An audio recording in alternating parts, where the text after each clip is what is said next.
Hello, guys. It's Mark Zickery, Mr. Sci-Fi, and I am live on the air. I will just get the table people up on the other screen, and we will be good to go. Cooking with gas.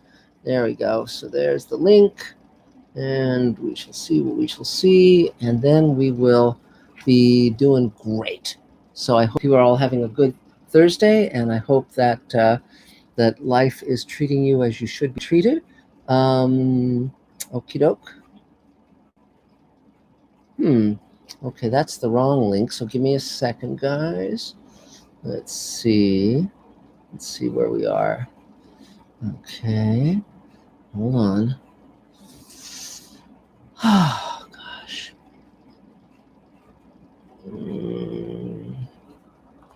Table. Let's do it this way. That was June 10th. Okay, hang on. It'll take a second. So I'm still new to this technology. Let's see. Okay, let's do it this way. And then this way. There. And then Adam. Let's see what we get. June 12th. Okay, let's try something else. Table. Tomorrow's meeting link. I'm not seeing. Oh, there it is. Okay, there we go. There we go, guys. I got it. Okay.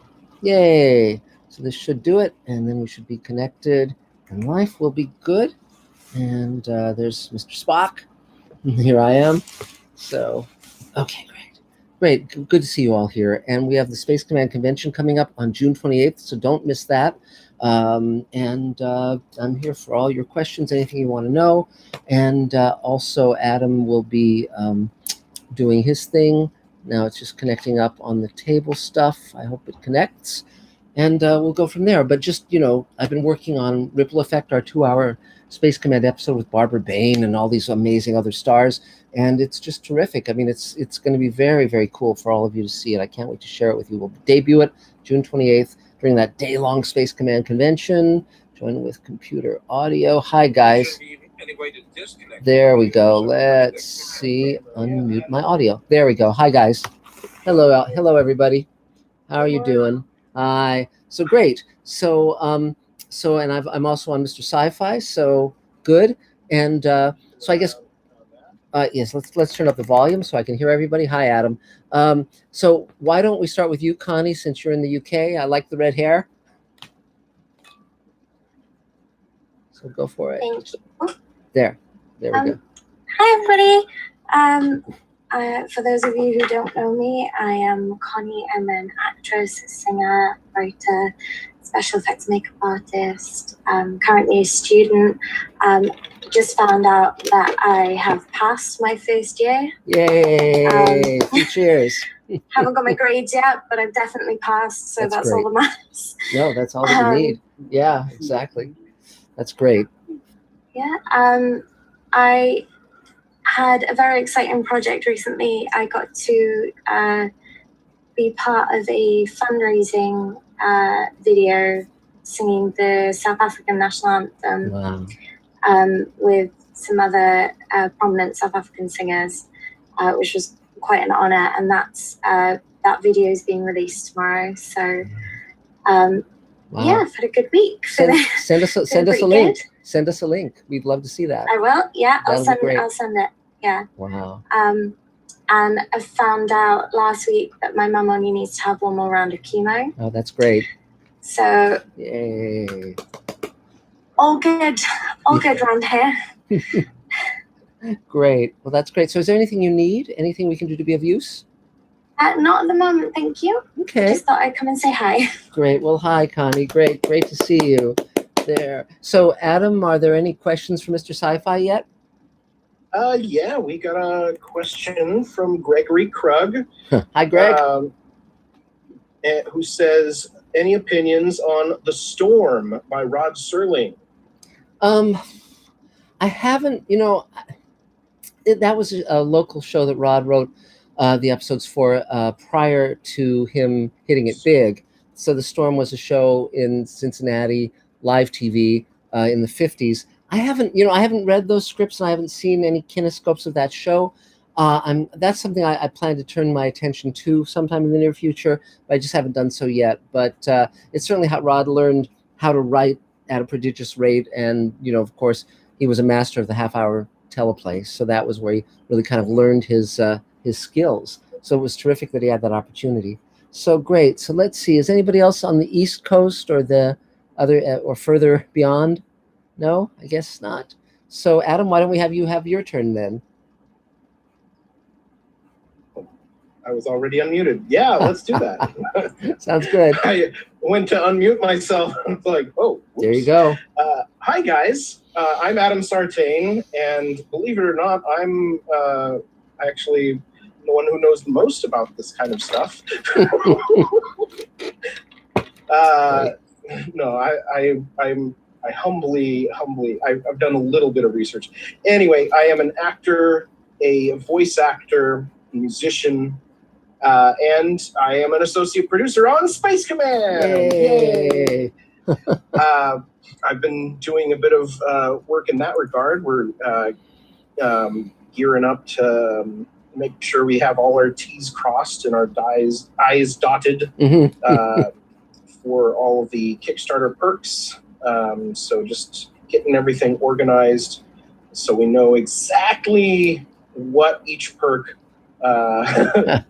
is supposed to be and exactly who is supposed to get each perk. So great. I've been working on that. I've been submitting voiceover auditions like crazy.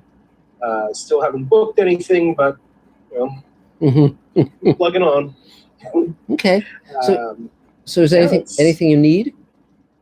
I would really like to book a voiceover gig at some point. Yes. And get paid for it. Sure. Well, yeah, just the more you spread your net, the better. And, exactly. It's just persistence, absolutely persistence. So anything else, Adam? No, that's it for me. Okay. Is there another Mr. Sci-Fi question? Let's see. Oh, yes. Here we go. What? It's a question from Texan on the Move, new commenter, at least I think, who asks, what is the latest on Ahsoka live action in The Mandalorian? I don't know if you know this. Wow. I've just started watching The Mandalorian. Haven't really had a chance to get deeply into it. I'm not a huge Star Wars fan because Star Trek came out when I was a kid, and I was the right age for that to really kind of soak into my bones. Whereas Star Wars came out when I was in my early 20s. So had I been 10 to 13 when Star Wars came out, that would have been it. I'd be sitting here in my Wookiee costume, but but no, just kind of missed me by inches. But so I don't know the answer to that question. But do we have any other questions? We do. Question from Wilhelm Sowers. Hi, Wilhelm. Who asks, what are common mistakes that new writers make? Everything. Yeah. Basically. Getting into the business. Yeah. I think the biggest mistake they make is to just try to imitate what they think is successful rather than really figuring out what they love, what they have experienced, what they know, what they can do that will make their work distinctive and individual. I think and also they often feel that it should come easily, and it doesn't come easily. I mean, even Ray Bradbury had to write every day for 10 years before he wrote a single word he thought was worth anything. And, so I think, and then in the long run, that is the easy part of it. Yes. I mean, it's the challenge with, it depends on if you want to have a career or not. If you just want to write, then because of the way the world works now, you can write, you can put it on the internet, you can, self-publish and put it on Amazon, all of those things. Or, even someone like Billie Eilish, she and her brother recorded their tracks in the brother's bedroom, and off they go, taking the world by storm. So, but if you want to have a career where studios and networks or publishers hire you and pay you, then you have to educate yourself in two things: the art of doing what you're doing and the business of doing what you're doing. And that's very, very difficult because there's a million different ways to make stuff work. There's a lot of ways for them not to work. And it's always changing. And so as you know from things I've said before, I strongly believe in meeting people in person, which isn't as easy right now, given the pandemic and the basic collapse of civilization as we know it. But even so, I like to learn from the people who know what they're doing, and that doesn't mean I always know what I'm doing, but it certainly helps because I've got a sounding board for how to make things go, and so that's what I would suggest. And the other thing is, don't stay mired in worrying about doing it right, or possibly failing. Jump in. The more you're in action, the more you're creating stuff, the more you're putting it out in the world, the more you're actually creating a body of work, and I think that's vital. That's really vital. So yay. So let's see. I guess William Garcia, you'll usually have to wait for hours. Why don't we take you now? Hello, everyone. There you go. William, can you hear me? Mm-hmm. I'm William Garcia. I'm a producer based out of Los Angeles. Things are a little bit kind of crazy.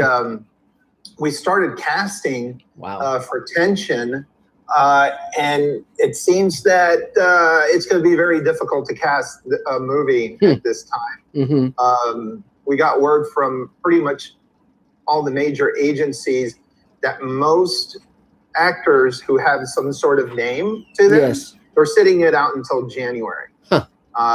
So unless they're already on a television series or a major feature, if you're going to be looking for like a named actor, a lot of them are just sitting out because financially they can do it. So that's been a challenge. We've set October 3rd to start principal photography. We're going to see if it works out or not. You have to have cast in order to shoot a movie. In theory. But things are going well. Tomorrow I'm having a Zoom event.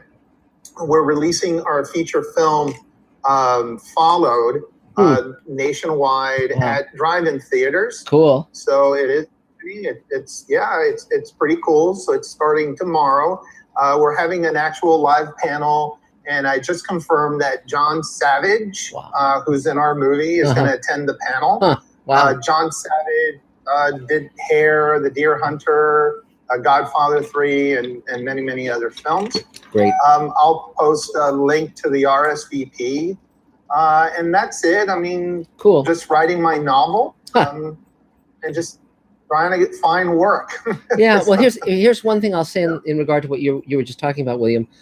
This is why it's so very important when it isn't a pandemic to go to film festivals and go to science fiction conventions and go anywhere that you can meet named talent. Because sitting here in my apartment, we've just done a new 2-hour episode of Space Command with, all these stars, Barbara Bain from Space 1999 and Christina Moses from A Million Little Things and Armin Shimmerman and Bob Picardo and Mira Furlan and Bill Mumy and on and on. Doug Jones. What? Who? Just saying Doug Jones. Doug Jones and Mike Harney and so forth. And the reason is because I was planting those seeds for many years of meeting people and letting them know about my work and impressing them so that when everyone was stuck at home, I could reach out to them and say, hey, want to be in this? And they said yes. But again, we had them shoot their own scenes in their own homes, being mindful of these insane new strictures. And I'm not saying they're insane because they aren't keeping people safe. I think they're vital. And absolutely we have to keep people safe, including ourselves. But obviously it's going to be a very, very rocky road for the next year or two, simply because everyone is figuring out what works, what doesn't, what keeps people safe, what's a reasonable risk and what's not, all of that. So again, remember, for all of us, when you consider your goals, start working on both creating the body of work and building the relationships way, way, way in advance. And that can help. And then also, of course, as you were saying, William, in terms of films, certain genres don't necessarily need name stars, like horror and even science fiction sometimes. Yeah. Oh, was there something you were going to say, William? Oh. No, I agree with you. Yeah. So it's just, certain actors are going to sit out. Yes. Until January because they don't need to work. Right. Of course. So why take the risk? Right. Of course. And but the other thing is also starting to look at films that succeed without name casts. There are those. And of course, now there's the fascinating question of what is a feature film. I mean, I think it's brilliant that you're doing drive-in theaters. That's a great idea and a throwback certainly to the 50s, but also a lot of features now are just kind of like TV movies. They appear on Netflix and Prime and whatever, and and yet they're still considered features. It's getting very, very, very murky, in that regard as well. And certainly I'm sure it's hitting the bottom line and profitability and all that stuff, enormously, because what would have been So anything else? Anything else? Interesting. Yes. Anything else you need, William? It's going to be really interesting. I recommended to the chairman of the company for us not to shoot until a vaccine was created. But financially, we have to go into production as soon as possible. Yes. Because we have to spend the money. Yes. So yes, that's another issue. So. I think one needs to be extremely inventive. Like, for instance, with this new episode of Space Command, where we have all of these different ways of doing scenes without the actors actually being there in person with each other. But for instance, one idea I had that I don't think anyone's ever done it as far as I know, it would be to get to basically subscribe to a stock footage service and do a feature entirely made up of stock footage, entirely, and build it from there, and with voiceover and so forth. And I think you could do it. I think one could do it, and that would be very, very fun to try. But for instance, with Space Command, Bob Picardo was available to shoot a new scene, but Doug Jones, of course, his character is in makeup and so forth, and costume and helmet and all these things, which wasn't possible to really pull off during the pandemic. So Dave and I found footage from the episode and also from outtakes of Doug in costume, where we could drop lines into his mouth where the syllables matched. And so we actually were able to cobble together a really neat scene between Bob Picardo and Doug Jones that didn't, and then Doug Jones did the ADR for those lines. So it was a real interesting collaboration between the actors and Dave Edison and myself. And we'll see how people like it, but I like it a lot. I think it's great fun. So anything else, William? Anything else you need? No, I'm good. Okay. But thanks. Nice seeing everyone. Yay, you too. So another question for Mr. Sci-Fi, Adam? Yes. First off, some sad news from Rose Kirby. Apparently, Dame Vera Lynn has died at age 103. Wow, Jesus. Yeah, I was, wow. I mean, that's Vera Lynn. For those who don't know, she was, she sang White Cliffs of Dover and in World War II, and she was a singer in the 40s and very well known. And, I thought she was going to make it to at least 104. So, but no, she's terrific. And I mean, again, we really live in a miraculous age, because we really forget that until, 100 years ago, if you'd heard of Vera Lynn, you couldn't hear her music. She would just be a famed person, like the actors who were there during the Civil War or whatever. It's like, whereas now we can immediately look up anyone who recorded their music, anyone who was on film, TV, all of this stuff. It's really miraculous that we have access to such a wonderful body of work. We can all watch Humphrey Bogart and Katharine Hepburn. What a gift that is. So so any questions? Our next question is from Texan on the Move again, who is writing to us from Maryland, by the way. Great. Who asks, what's the hardest part in filming with everyone social distancing? What's the hardest part? It's making sure that they understand what the intent of the scene or the script is, making sure that they understand what you're doing, and that they understand that there's certain things they don't have to sweat. Like if we're shooting this episode on many, many different kinds of cameras, phones, computers, 4K, everything, and that's fine, because people will understand given the strictures of the way we're doing it.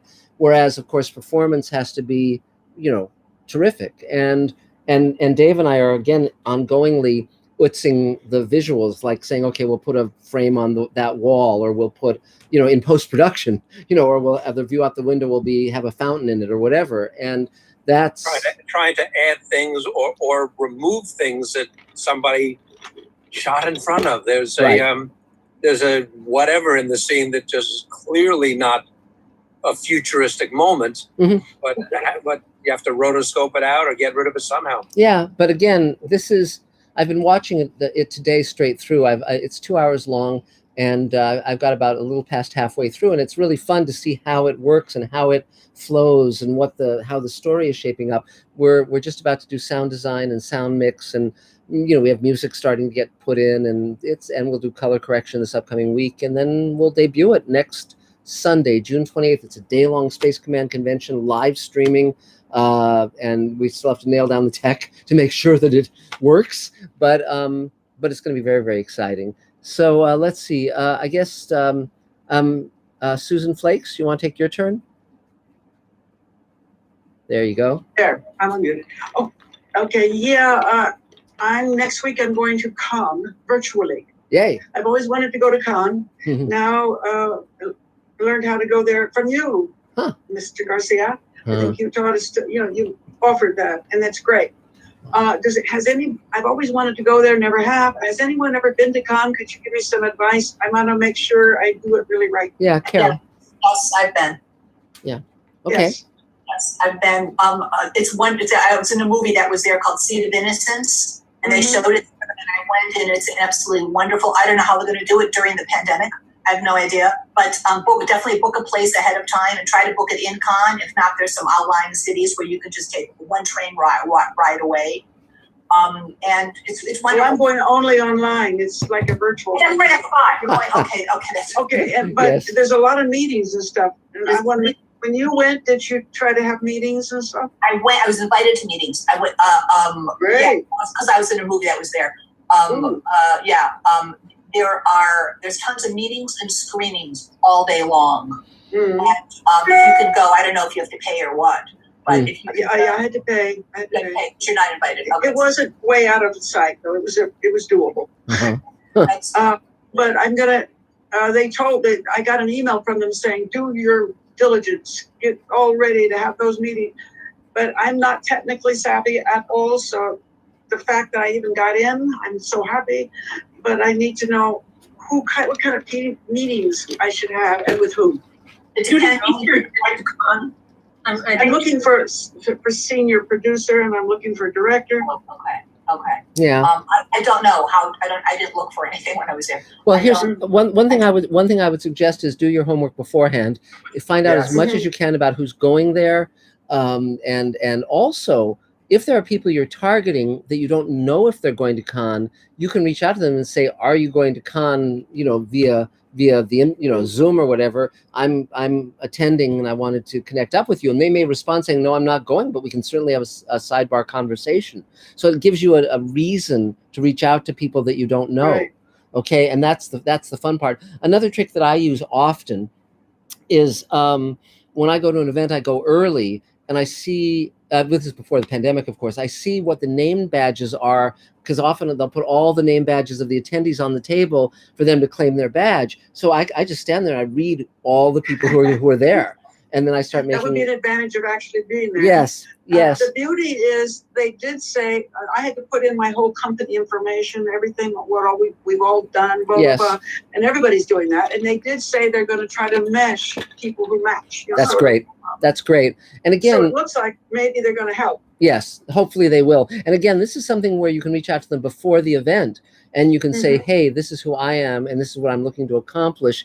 And you can see if they have ideas, because that, again, always letting people broadly know what you want and what you need is a very good idea, because we are trained to not do that, and yet doing that is what will allow the most possibility.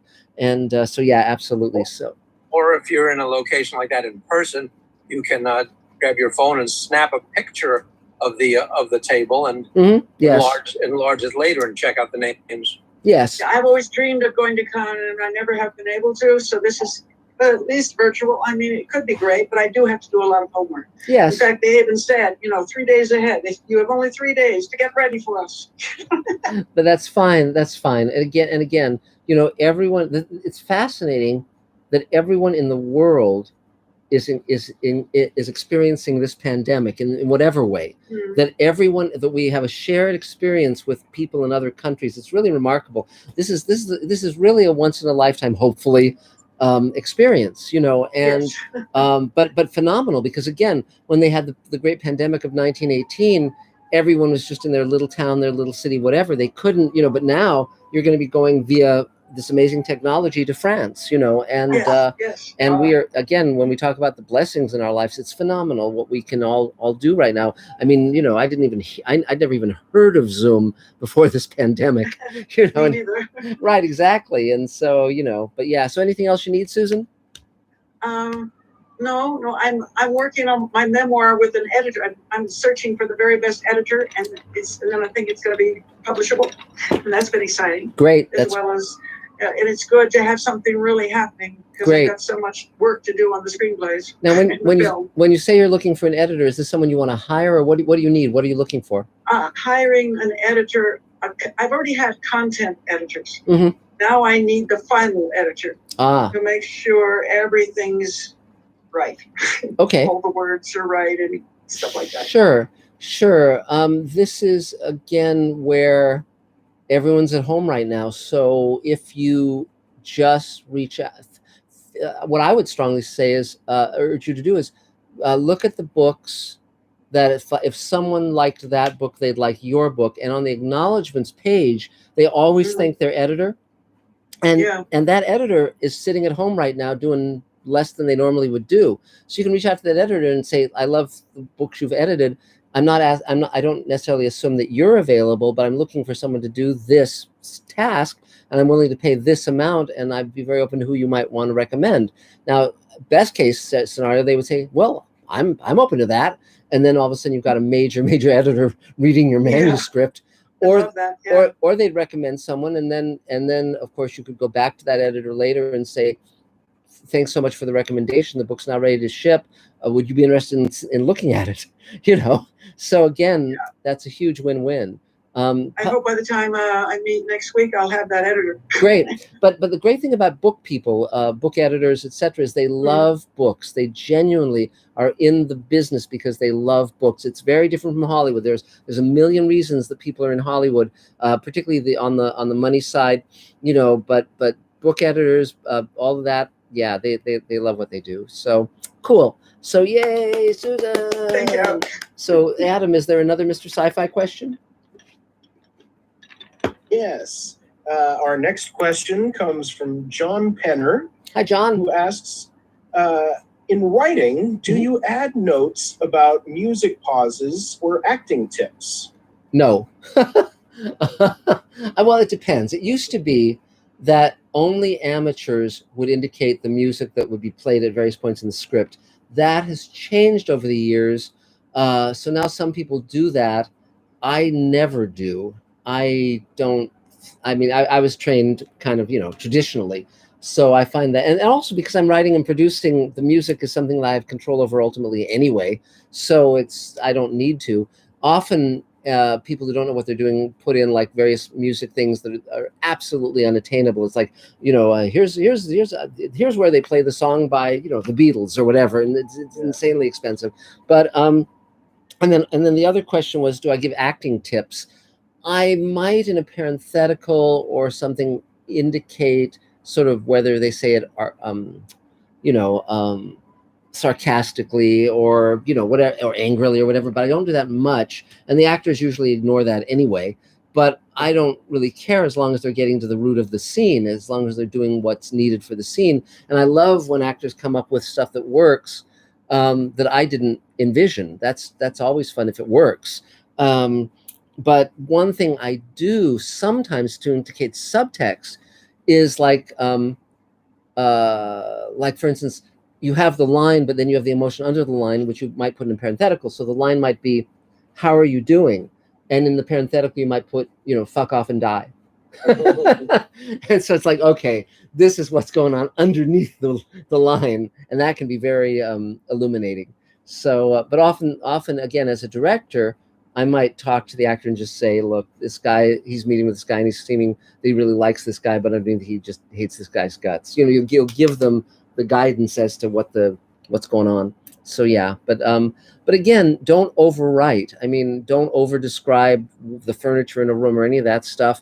You know, your script should carry on what the characters do and what they say, and you know, the shot description should be very, very lean, and or they'll skip it, they won't read it. So that's my advice. So so Dave, you're up. Go for it. Come back to me. I'm trying to solve somebody's problem here. Wow, that's great. I hope you succeed. So Carol Field. Not going to happen. Carol Field, go for it.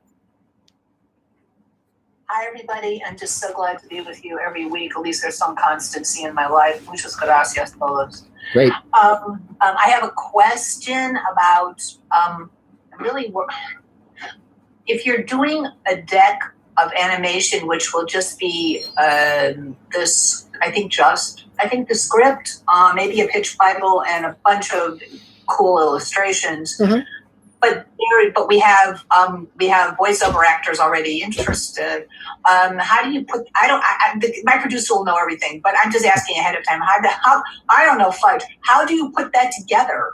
I mean, if it's just if it's a pitch deck showing all that stuff, where do you put the voiceover stuff in? How does voiceover stuff get in there? It depends on if the pitch deck is on a computer or a pad or as a physical object. If it's on a computer, like a presentation, then it's like you click the thing and then there's the illustration of the character and there's the voice going, whoa, Nelly, or whatever, you know.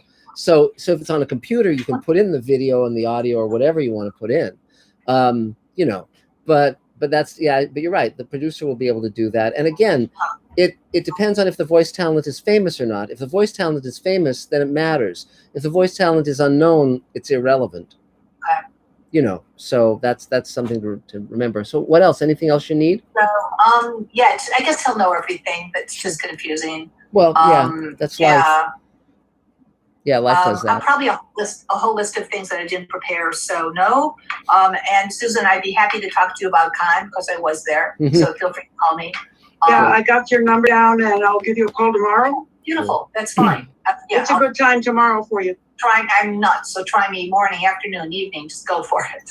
Woo, I'll do. Cool, I'll sounds keep after you. Okay, great. Cheers. Sorry, that's all the list I have today. There's nothing on the list. Thank you. Goodbye, everybody. Be well. Great, thanks, Carol. So, Adam, another question for Mr. Sci-Fi? Yes, our next question was from another John Smolinski. Hey, hi, John. We have the age-old question once again. When is Space Command 2 going to be released? Well, this is a really interesting question. The second hour of the pilot, the first hour of the pilot is on Mr. Sci-Fi. You can watch the entire hour. It's under the heading, The Greatest Star Trek Series You're Not Watching. And we've gotten over 500,000 views in just like a month. And so you can go there to watch the first hour. The second hour, which basically concludes that story, we're working on very, very actively. I'd say we're more than half finished, way more than half finished with the visual effects. We're working on it even as we speak. Yes. I'm sending shots out to the VFX people. So yeah, we're getting there. Please don't hold your breath. It'll be done anywhere from 3 months from now to 6 months from now. Some of our team is planning Christmas. So, me myself, I'd like to have it delivered much sooner. But definitely, I'd like to add those together to 9 months. Yes, yeah. Elaine's going to join me. But yes, I'd say by Christmas at the latest, hopefully sooner. The interesting thing is that the 2-hour episode, Ripple Effect, the pandemic one, is it actually slides in right after hour 2, but we're going to be debuting it first because it's done first, and it kind of stands alone as its own kind of thing that then introduces a lot of characters that are going to be throughout the entire season. It's cheaper. Yeah, here's Elaine. Look, yay, Elaine! And so that's the plan. So great. So Bonnie, I guess you're up. Bonnie Janofsky, go for it. Okay. Bonnie Janofsky, composer, musician. Mostly independent films and music theater, jazz. Right now I'm working on 2 films. Still just need more funding to finish. Well, one actually was well into post-production, and one was in pre-production. That one I've worked with that filmmaker many times. And the post-production one, the one in post-production is the first, actually a table member, Martin Saba. And the first film that he filmed here in the U.S., but he's from Hungary, has done many films in Hungary, but he ran out of funding before he could finish. Do you know what they're doing to go after funding? Is there what is their plan? Do you have any idea? Well, at the beginning, I know that he was actively searching for funding. We haven't been in quite as close contact lately, so I'm not quite sure. Of course, with the pandemic, I'm not sure if he's here in Hungary right now, but I could find out. Has any of the funding come from crowdfunding? Oh, I'm trying to think, because actually when he was filming was about, maybe almost 2 years ago. I would say it was around the summer of maybe 2018, 17. It was a couple of years ago. He was well into the filming, and I got him, it came from table member Joey Chastain, had gotten him connected with some Leslie Easterbrook. I mean, as Leslie Easterbrook, I got him Steve Gutenberg, because I'd worked with him on Marvin's film. But I'm not sure. I'll have to look back and recall, because it's been a while. Because if you got stuff shot and it's fun, it seems like it would be kind of a natural, to say we need finishing funds. I'll have to contact him and see what he's up to on that. Yeah. That's an excellent idea. Okay. Great. Anything? And one other thing is that there's a fellow I've known since 1982, and he has produced things, but now he's trying to get a show produced, and someone, I guess, he says, produced the same show and took it from him. But I guess he really keeps asking how he could get into HBO or some of these places. I gave him some different ideas, but I don't know. That's probably hard to recommend someone to just try to get into to pitch his show.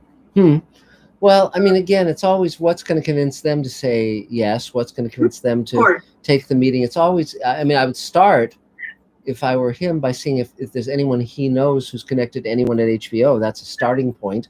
Beyond that, again, researching who is in the development department at HBO, and if any of them have social media where you can reach out to them, that's another way of doing it.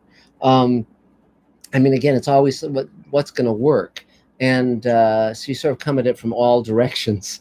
And that's the best way, I think, to do it. So I mean, it's best to figure out what executive you're going to hit in laundry list. What would be reassuring? Yes, and that could be a big star, or somebody they've worked with before, or that you've shot so much and gotten so many numbers on the net, or something. But the thing is that because they're under siege with so much product, and their job is on the line.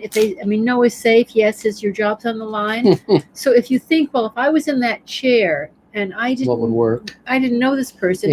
What would reassure me that this would work if I'm not sure? I may personally like it, but how do I know it will be on budget, on time, and a lot of people will like it? And so just kind of trying to pre-think the fear level is like really helpful. Always putting yourself in the chair of the person you're talking to is like really helpful. Yes.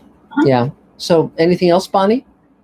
I'll just say I'm going to probably dash off to another meeting, and then I'll be back. Okay. But just everybody say happy birthday to Joel. Happy birthday, Joel. Yay. Yay. 3 cheers. Thank you. Great. Paul McCartney, too. Yeah.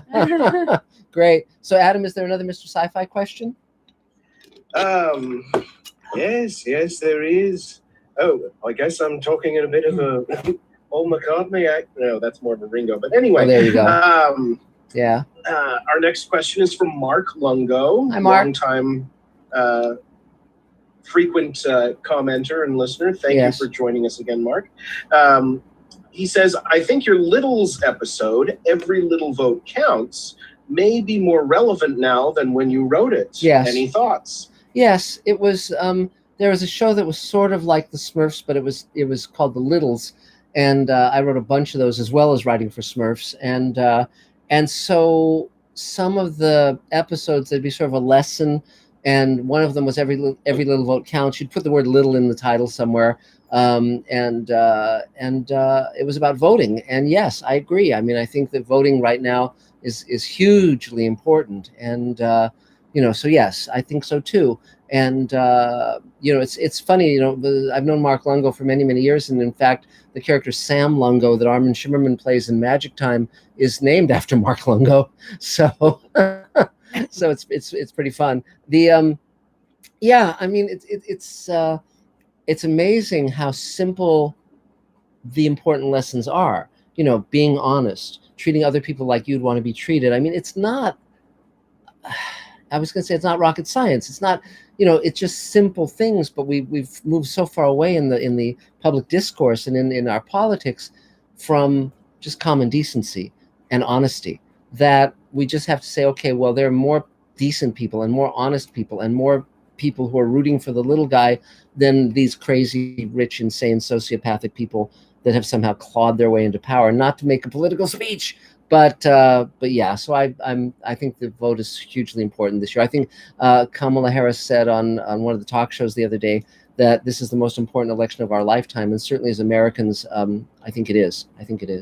So, except maybe when I ran for school president in the 5th grade, but that's another story entirely. So, okay, so yay, 3 cheers. So I guess Dave, are you ready for your moment of glory? Oh, sure. How'd that go when you ran for school president? Well, until they found that I'd been dipping into the pension fund, it went fine. I ran for vice president in the 4th grade. Wow.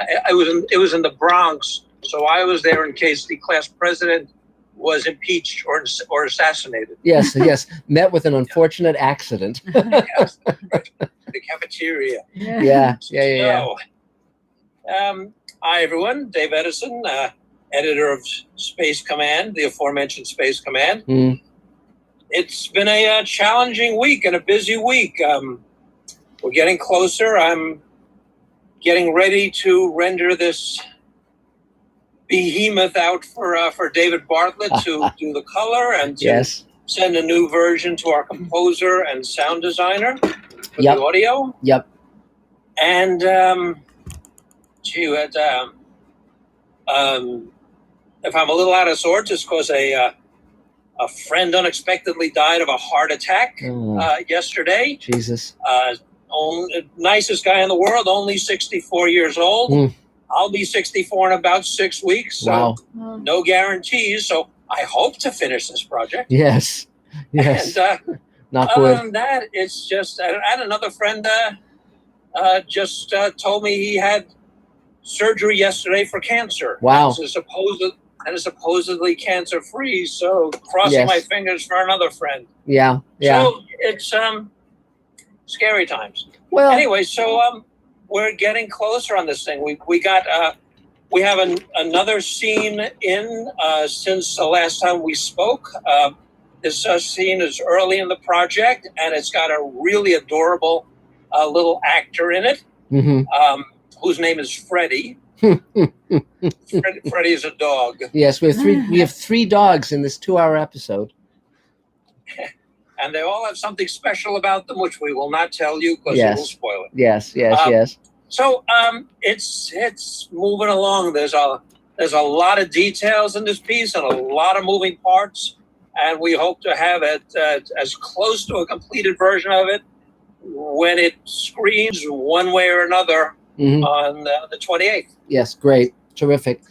We might not have color. It may be black and white, and we're hoping to have sound. Yes. So what I think is really cool about it, Dave, is how many bags of tricks we've used to deal with the pandemic. So, for instance, the first scene has a little boy playing Bill Mummy as a child, and he's in a scene with his dog and his dad. So because of the pandemic, we cast his dog and his dad in those roles because, of course, they're living together, and there's that they'll be okay. Right. And we shot it, and it was shot in their house by the other dad, and like then and as you're saying, the challenges of working remotely. yes, Well, the shots, frankly, didn't match. Yes. They couldn't be directed. So what we did is, for example, there's one shot which you'll see, it goes by very quickly, but he's standing next to his dog, and in the next shot, he's got his hand up on the dog's chin. Mhm. Well, in the shot that cuts to it, his arm is down. So for the last few frames of it, I rotoscoped his arm coming up. So, and then put his hand in front of the dog's jaw. Yes. So when we cut to the shot, at least there's some connection. Right. So there's all kinds of little tricks like Yeah. that in this. It's loaded with well, there's even with VFX and Yeah. the chicanery. yes. Well, there's also an animatic. One scene is an animatic, so it combines the Sure. audio play with the comic book. There's all sorts of stuff. It's really fun, and we have various characters who are different ages in the piece. You'll see it. There's a lot of really fun stuff in it. So okay, so I guess Jacob, you're next. Go for it. Oh, Thanks, yay, folks. Dave! Yeah. Sorry, Dave. Was there anything you Was Hey, it- Mateo, nice to see you. Was there anything else you needed, Dave? Sorry, I didn't mean to step on your cue. No, I need to learn how to drink. Yeah, well, I'm almost 64. I've never been drunk. I've never been high, and that has got to change. yes. Well, that's it's nice to have a goal. So before we Shut go, up and get back into the ice cream. yeah, really get back into the editing. So before we go to you, Jacob, we'll take a Mr. Sci-Fi question. Sure. Yeah. And first off, Dave, you don't look a day over 63. Yes, yes, Yeah. yes. So our next question. Aren't you the sweetest? I wish I was there so I could smack you. Yeah, flatterer. So Yeah. Ziggy has a question. Hi, Ziggy. He asks, is there any news on the Space Command graphic novel? Yes, The yes. the comic books. We have the first issue we've published, and so that's the first issue is there. Second issue, we have the cover, and we have inked pages, and now we just have to get the color put on those, and we can print the second issue. Third issue, we've got the cover, but not the artwork yet. It's going to be 4 or 5 issues of a comic book. Then it'll be a graphic novel that will bind together, but it's spectacular, and it tells the same story as the audio play. It's the prequel with Doug Jones and Bill Mummy and Bob Picardo and Mira Furlan and Mike Harney and so forth. And so basically we have the audio play completed now. Neil deGrasse Tyson is in it as well, and the graphic novel is being drawn, and then we're combining them into what's called an animatic, basically an animated storyboard with the sound. And Dave's doing a phenomenal job of combining all of it, and Tahani Farr is a spectacular artist. And it And even as you mentioned, there's a bit of it in Ripple Effect, which is coming up on the 28th. yes. Those pages are currently black and white. We're hoping to get them She'll from Tahani before then in color, and hopefully I'll have time to swap them out. Yeah. It's not just a simple push of a button. exactly. And but it's really great fun, and it's fun to work in so many different media.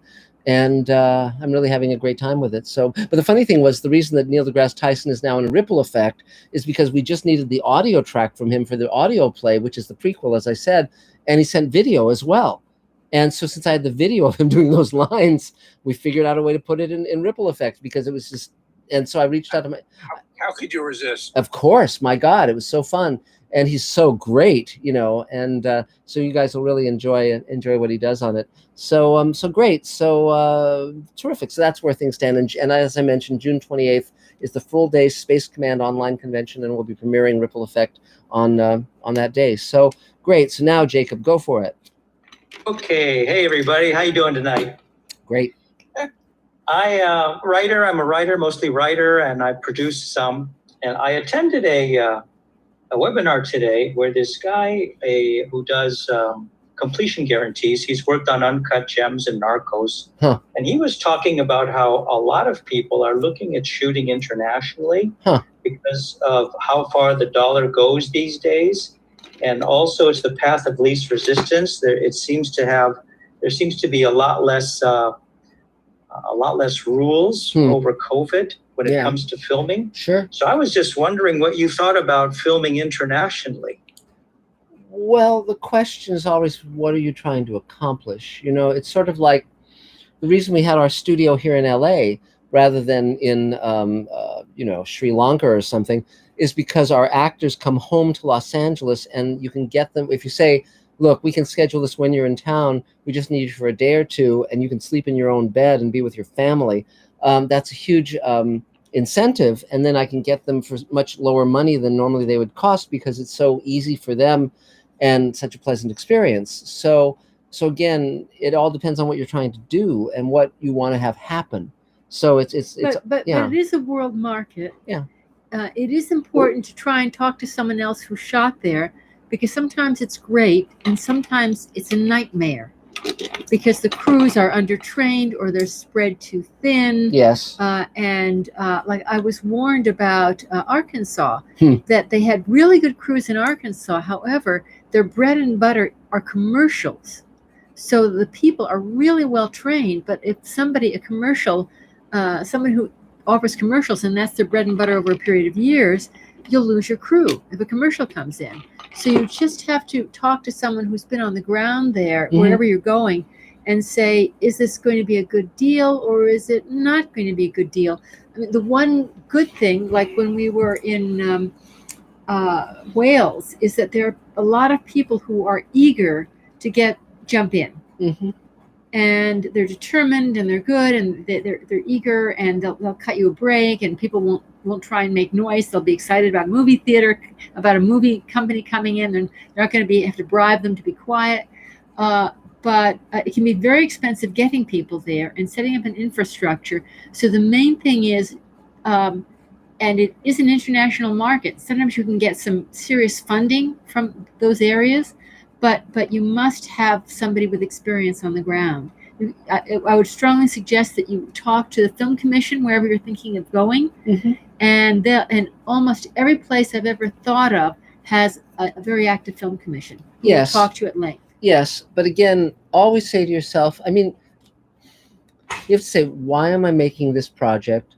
What do I want to accomplish? What's my longer term goal for my career? Who do I want to see this film? Is it a festival film? Is it a film I want to sell to Netflix? Basically it's kind of like, what's the plan? Because most people don't think things through that rigorously. And as a result, they're doing stuff that's like, why are you doing this thing? It's like, well, it's zombie movies are popular now, so I thought I'd do something about, zombie roller skaters or whatever. It's like, no, don't. I mean, I'd probably see that movie, but the point is, it's like I always say in my work, well, what do I really care strongly about? What's really important to me, and why do this?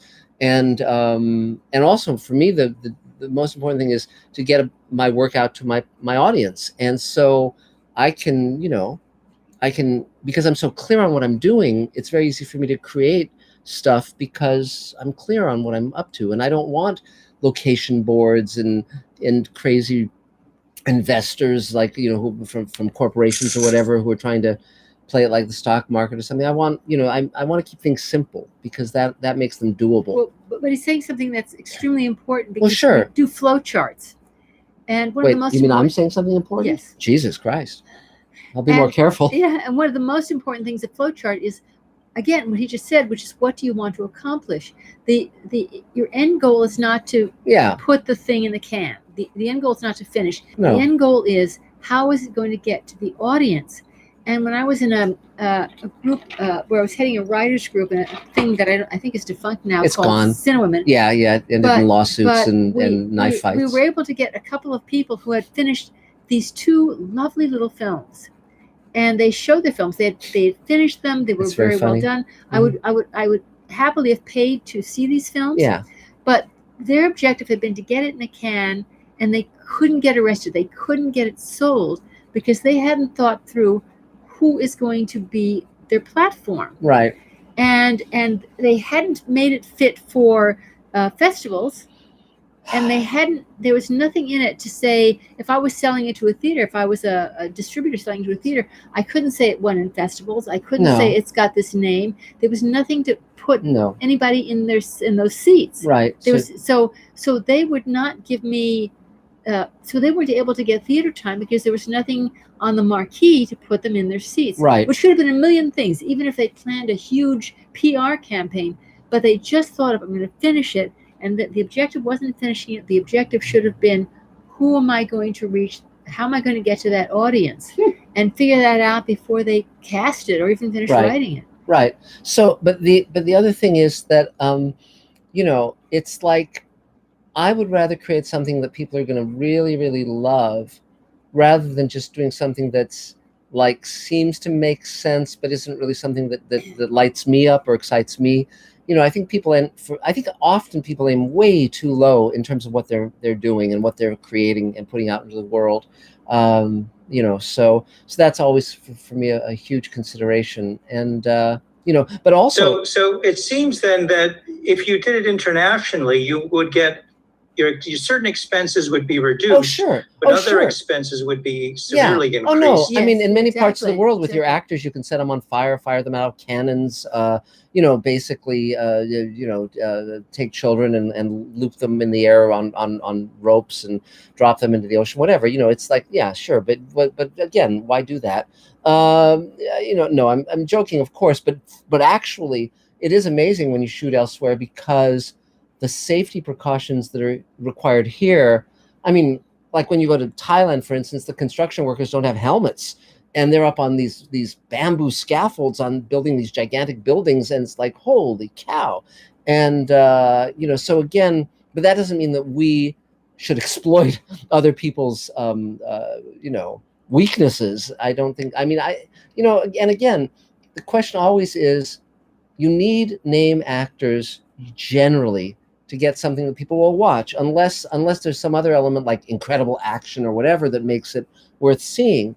You know, so I always think about, okay, rather than getting the one big name actor, can I create an ensemble that in the aggregate is extremely appealing? And fortunately, I'm in science fiction, so there's so many actors who are famous in science fiction. So for instance, you know, I mentioned that one of the actors I was writing Sweet Haven for, the new show I'm creating with Rockne O'Bannon, was Barbara Bain from Space 1999. But since, you know, we'd met her for that, we thought up something she could do in Space Command, and we just shot her scene. And she sent me this wonderful photo of herself from Space 1999 that she signed to us. And, you know, so that's, you know, really cool. Space 1999. Look at that, Barbara Bain. Very cool. So very, very nice picture. Yeah, and she's wonderful in every way. Yeah, and she's really terrific in the scene that she does. Yes, totally. I mean, she's not the gal in that picture. But she's amazing. And if you're a fan of Space 99 or Mission Impossible, yes, check it out just for her. Or yeah.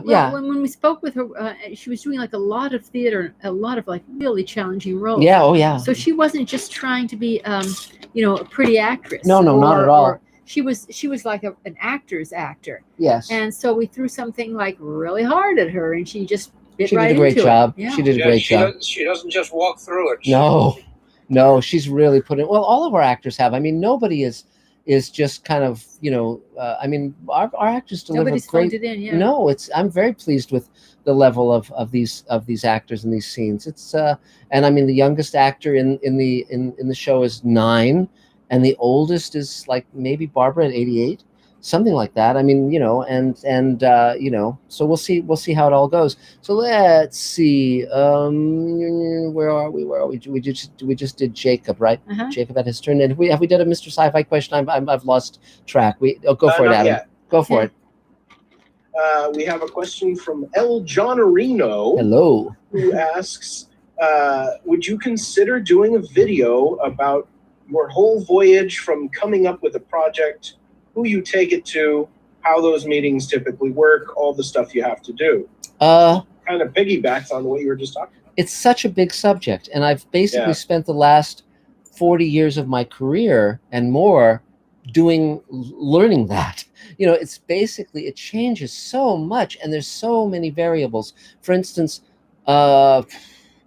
at one point I was a commentator on Morning Edition telling stories about my family, and I went in and pitched a series about my childhood to Vice President of Comedy at NBC, and I basically just told her the stories I was telling on the radio, and they hired me to write the pilot script. I didn't say this is what the first episode will be. I didn't say, I went into very little detail other than just this is who my family was and this is the situation and here's a couple of stories from my life. And they hired me to write that pilot. And then other times, like when I sold to Star Trek: The Next Generation, it was basically I pitched essentially a sentence, and that sold. And so it can be very extremely varied. You're writing a book about it. Yeah, I'm writing a book called Greenlighting Yourself that Silman James will be publishing as soon as I finish it. And it's hard because there's so much information. Like we've been to like little seminar things where they just try and tempt you with. They'll give you the real stuff later on. Right. Which we hate. Yeah. But because we've been in the business so long, we just spew everything we know, and we barely scratch the surface. And there's always more. So but it's also changing. Yeah. I mean, that's the thing that's so amazing. I mean, the fact that I can have my own channel now and get millions of hits on my channel is amazing and wonderful. So it's very, very different from how it used to be, but better, much better. So So the way that like one person worked with me she was an Irish filmmaker, and she was really moving ahead through making that film. But every few months she'll give me a call and say, "Here's the situation. What should I do?" And she wouldn't take more than 20 minutes of my time every few months, but it's that specific. It's like every few months she'd call me and I'd say, "Oh, well, have you tried this and this and this and this?" And she said, "Great." And she'd go away and do it. And so it went through her entire film. I mean, she was doing all the lion's share, but it was like, it got really specific because she was in the process of doing it. So when she would call me every few months, I could zone in and just give her like 4 or 5 steps. So that became very doable from a mentoring standpoint. That was just from the table. So she would call me. But again, the question is always, how can I get stuff made? What's the quickest way to make this happen? What's the easiest way for me to do this? And I mean, one of the reasons I did this new Space Command episode during the pandemic, and the title page actually says, based on a crazy notion by Mark Zickery. That was me, yeah. Yeah, and Lane insisted on that.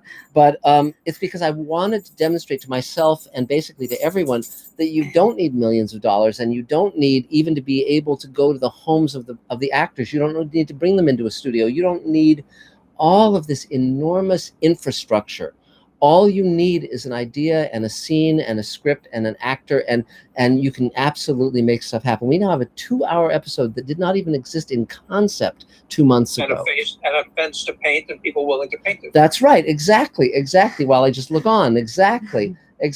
And but the point being that we now have a 2-hour episode that I think is very interesting and very entertaining. And we just sat down and wrote it. Now, part of that is that I've been thinking about Space Command for many years now, and I know where the first season goes, and I know who the characters are, and I even know who the actors were that I wanted to cast. So a lot of this new episode is kind of like looking down the barrel of the first season to the very end of it, and kind of showing us who these people are, who these characters are. So it's very fun in that way. Well, it's the kind of thing where when in the episode about. As a writer, the character's complex backstory. Yes. And there's all this stuff that is implied, but you don't get to show. Right. And suddenly we had an opportunity to actually have them act it out. Yes. To show it rather than just a one sentence that, implication about it, challenging we get to beginning. We get to go in depth. It's great. And use stuff that we'd already thought through and talked through with the actors in the past. And we actually get to see it. So it's fun. It's neat. So I guess, Kushik, you're the next one. Go for it. It's your turn, I think. There you go. Hey everyone. What did you get one? Good to see you all. My name is Kaushik, and I'm a comedy actor and a comedy writer. Great. And I've also started directing. So I was in a LSCC direction class, and we had to make 3 short films. I made my first short film. It's called "I Will Haunt You for Your French Fries." And Adam was one of my actors. Yay. And I have submitted the film at the Burbank Film Festival. Right after I finished the first one, we had the lockdown and the class shifted into online. But it was very difficult for me to film anything. So I dropped off from the class, and I'll be joining back in the fall. And during the quarantine period, I made a quarantine short film. It's called The Last Toilet Roll. And Lily, who is here today, she was my actress. She was the lead actress in it. Cool. And I submitted that film also at the Burbank Film Festival, and also 2 different film festivals that have a special coronavirus or COVID-19 category. Great. So that's what I did. And I also wrote a coronavirus sci-fi comedy feature script. Right now I'm writing a stage play on coronavirus. And I have a question about stage plays. Yes. If anyone has experience in writing stage plays?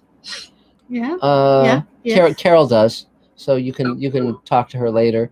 I mean, it's going to be a little tricky with stage plays now because people don't want to go to theaters and be that close. Right. I have a bit of experience there too. Oh, cool. Good. Okay, quick question. So, is it better to write short scenes?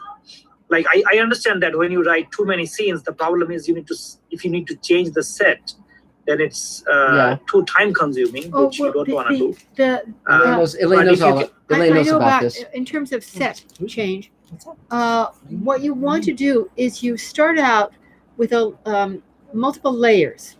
In your thinking of creating a stage, I would build a set which had multiple specific areas that could be multi-purposed. So the lighting shift and quick furniture changes would make up for a world. The main thing is you don't want a flat stage. That becomes very boring.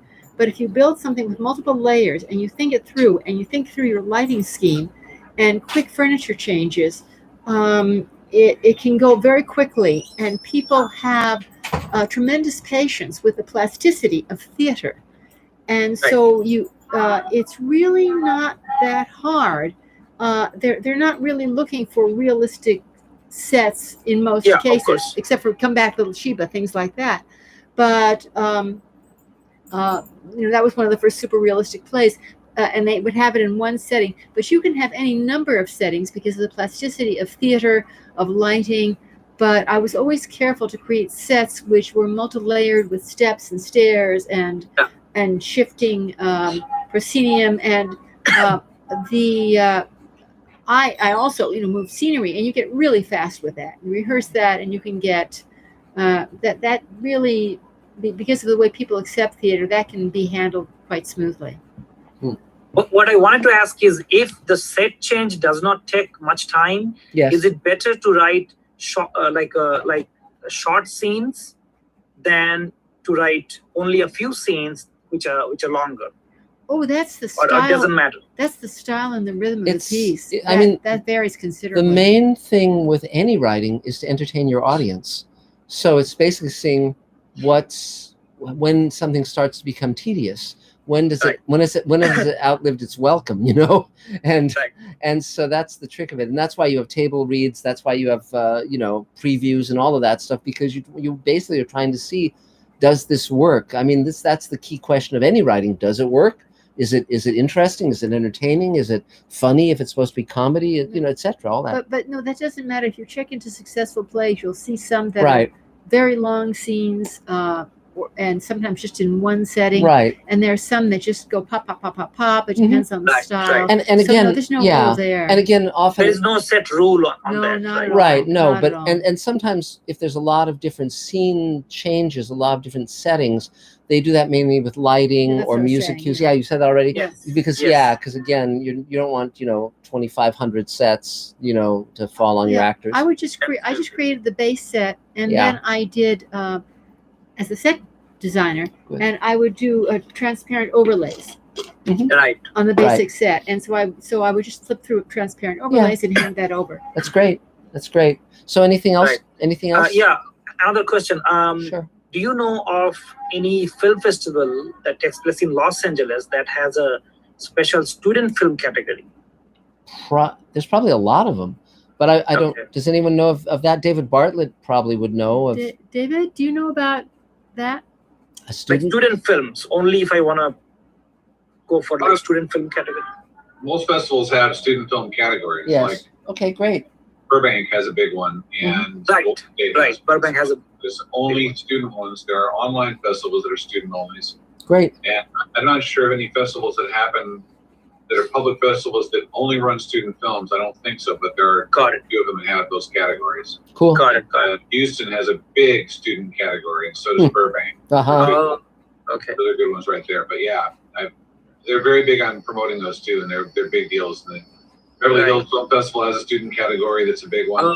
They really look for promoting those 2 or 3 students that are doing well, and they have them come to the Q&As, and they meet the stars, and they meet the other directors, and it becomes a thing for the students that it's a big launch for them, and they're very proud of it. Great. Yeah. Cool.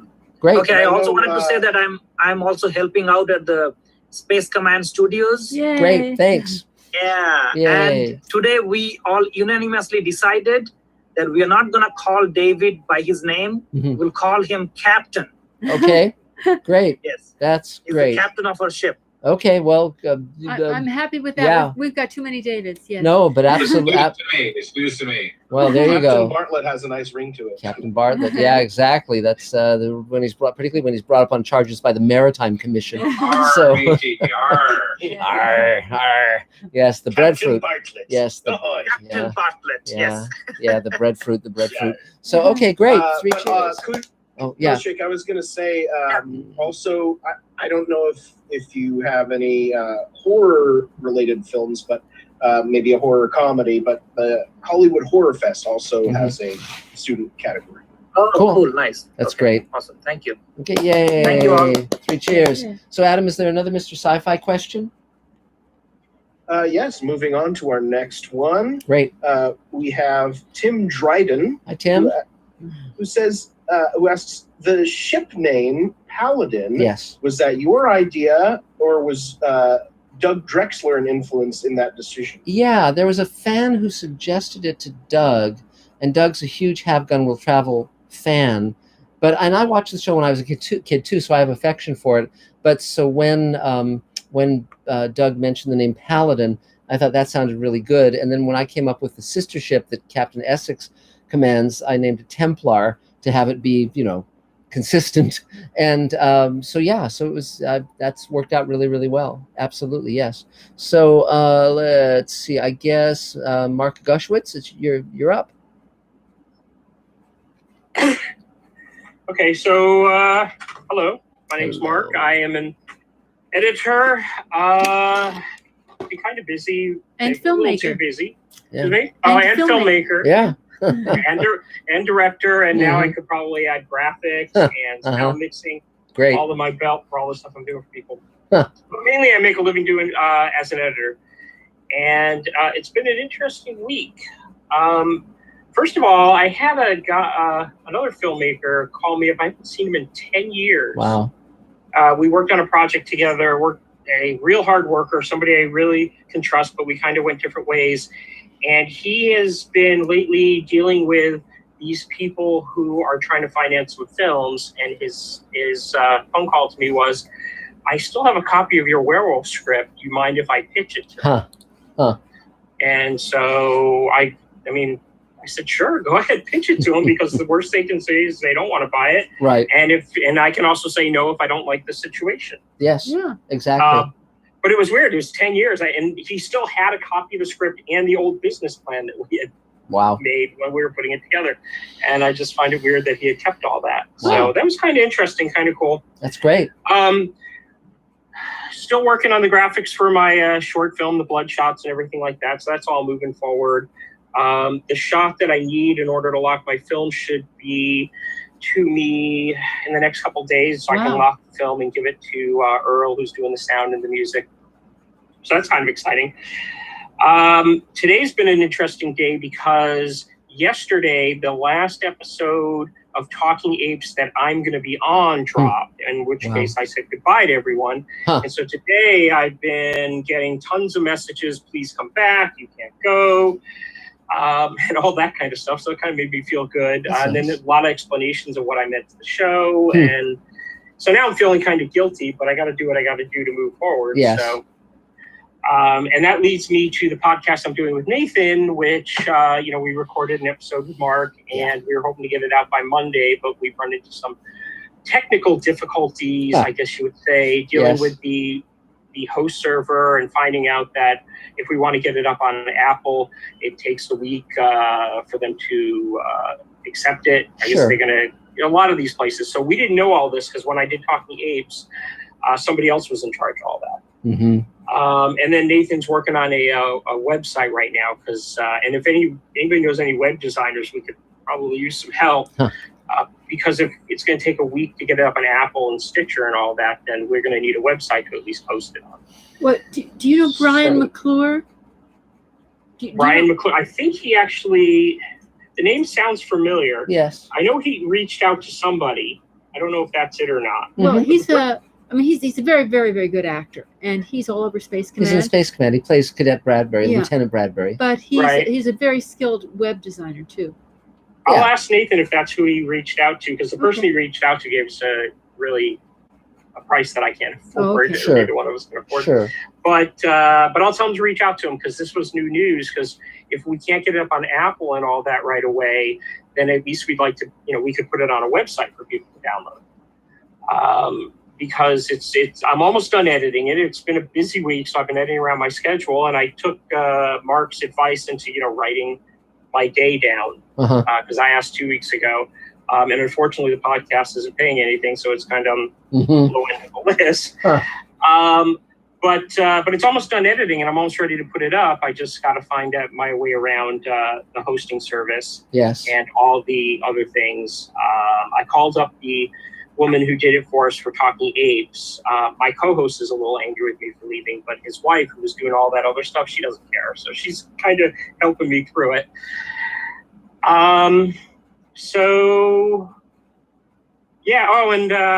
For people who are looking for music, Kevin Mathis gave me a great theme for the podcast.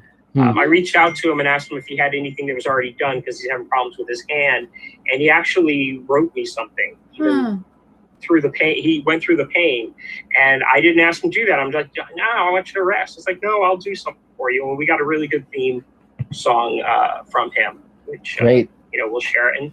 And for anybody, last week I said it was going to go up on Monday. Well, obviously that's not going to happen. Just it's called the Screen Forum. And if you go onto Facebook or Instagram and look up the Screen Forum Pod, you can like us, follow us, and then we'll give you all the information when it finally gets out there. Because, when I'm cutting, I said this to my wife the other day, I got tired of editing Planet of the Apes because it was always Planet of the Apes. It's just me and my co-host talking. Editing Mark, because you have all these stories that I'd never heard before. And I really was enjoying it. I didn't get tired by hearing the same stories over and over again. Right. I was really just enjoying, re-listening to all your stuff. So people, when it's ready to go up, he's got some really great stories. And really, really interesting. I really, really appreciate that. Nathan's doing a great job getting us guests. We've already got 2 more lined up, interviews scheduled. That's great. So I'm really looking forward to see where this goes. I just wish I could get it out sooner. But that's great.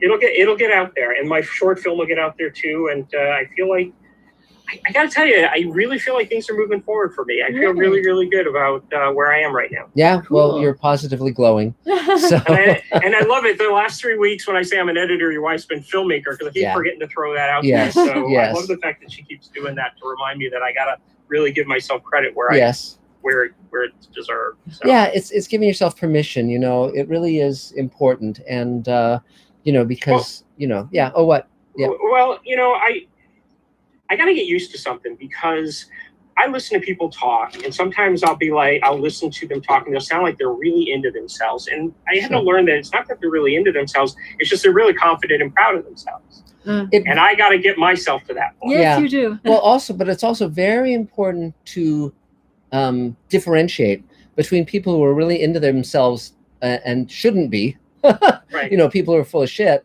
versus the people who are just really amazing and don't feel constrained about it to a point where they don't talk about it. So for instance, if it's Rod Serling or Ray Bradbury or Guillermo del Toro or any of those people, it's like, yeah, let's hear them talk. Well, you know, the way that I phrase it when I'm trying to get people to, own their own gifts, yes, is to say, you don't have to show off, just show enthusiasm. yes.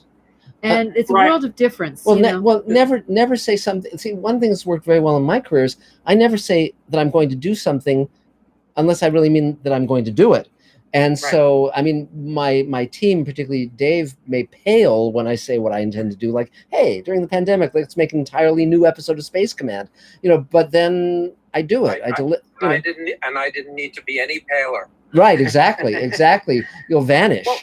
Well, I come from a family, with the exception of my grandfather, everybody's always been, it's a crazy dream. You'll never. My brother actually, when I moved out here, told me to get a regular job when I got out here because I probably never going to make it. Wow. Yeah. And that's the kind of family that I come from. So when I start to kind of praise myself, it feels wrong. Yes. When I was editing Talking Apes, my co-host would say on the show, and he would compliment my editing, and I'd always edit it out because it always felt kind of weird to be praising myself. But then I started, and it happens on the script. Mark, you're really good at it too. I listen to how you guys talk about what you do, and it never comes off as congratulate me. It's just like, I'm confident in what I do. I'm sharing my knowledge with you, and we can all learn from each other. Sure. And I need to get myself into that space. And I'm right now at that part of my career with, my short film almost done, this podcast that I'm hoping will take off.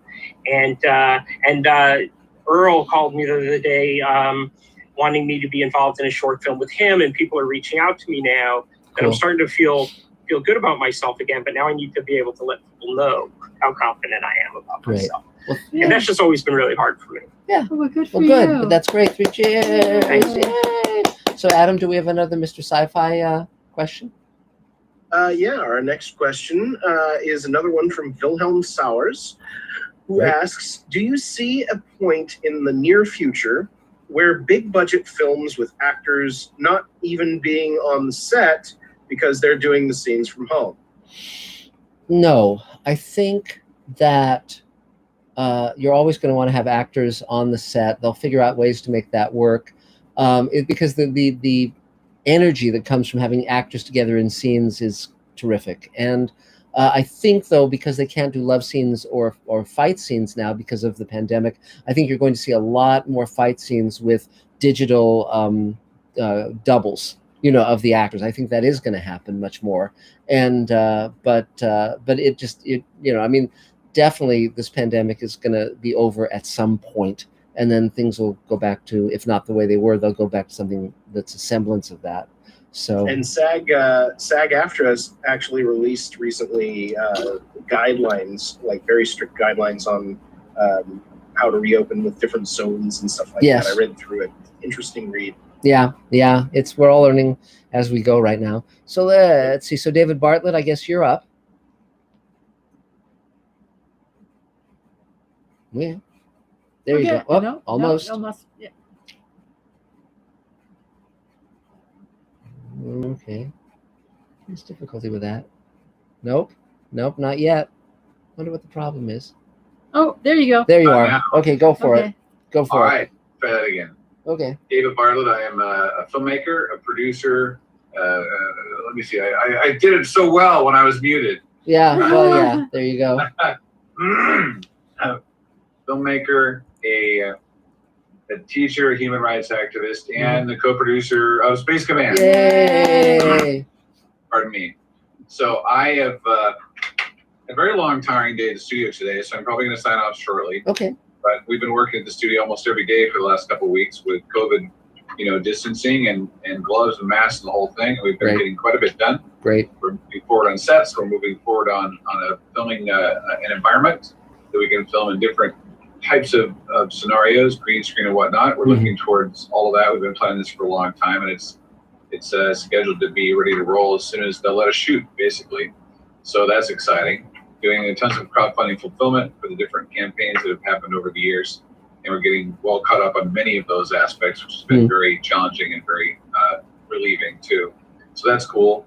We've got all sorts of things going on different fronts. We've got radio play that's like 5 minutes from being finished. We'll be releasing it soon. We've got the convention coming up a week from Sunday. Mm-hmm. That'll be very exciting. I'm going to be calling Adam about that very shortly for a rather intensified confab we need to have, as they say on Daily Variety. Yes. And we'll get that going properly. Let me see what else. We're finishing the COVID episode, as we've been talking about tonight. Mm-hmm. That's right around the corner, too. That'll be premiering a week from Sunday as well. One of the shortest periods of time ever spent on a 2-hour section of anything, which is interesting and exciting. Yeah. And there's a lot of special guest stars in that, including one of which is me. Yes. Yes. So you get to see me acting. That's fun. Yes. And Space Command has the need for paid employees on occasion and also as well volunteers. Yes. If you ever wanted to be involved with Space Command, now's a great time, because even though we have a limited number of people involved going to the physical studio, we have many people working at home doing volunteer work as well. So if you're interested in doing that, you can let me know. Mm-hmm. My email is davefilms, DAVEFILMS @hotmail.com. And you can write to me right now and I'll give it to you, or half the people up here now have it. So I'm not hard to find. And that's kind of it. Am I missing anything? No, I think no. Next week you will be the host. Next week I will be the table host. That's right. We'll be out of town for our anniversary. Yay. Yes. Right. Mark and Elaine's anniversary, they'll be out of town. Yay. Doing whatever they do on their anniversary. Yay. And I will be here doing this. Great. So Thank you. Great. Well, I've thank done you. a lot of different kinds of moderating before at different places. LA Film School and at let me see where else, NIFA and USC. Sure. And also at the Sherwood Oaks Experimental College, where I kind of took my first classes in LA. So that was a great coming a full circle thing. Sure. For me to do there. And we have lots of people from the table that have been involved with Gary Shusett, as who passed away now, but he was a tremendous effect on the table. He was great. Well, Mark and Elaine too, an amazing person, unique person. So I got to work with him as a moderator before he passed away. So that was exciting too. Anyway, I have all kinds of stories to tell and help to give if I can, and all the best efforts I can. So that's it. Yay. So do we have another Mr. Sci-Fi question, Adam? Our next question comes to us from Mark McMinn, who asks, I want to make a visual work representing a script. Should I make a comic book, animatic, or an animation? Pluses and minuses. Okay, sure. I mean, the question really is, what are you trying to accomplish and who are you trying to get to see it? And what are the costs involved? Because again, sometimes people just do a few sample pages of a comic book. They don't do the whole comic book. And if obviously a digital comic is less expensive than one where you print it up as a physical object. Animation can be expensive or cheap, again, depending on what the style is and what you know and what your friends know and who's willing to work cheap or free.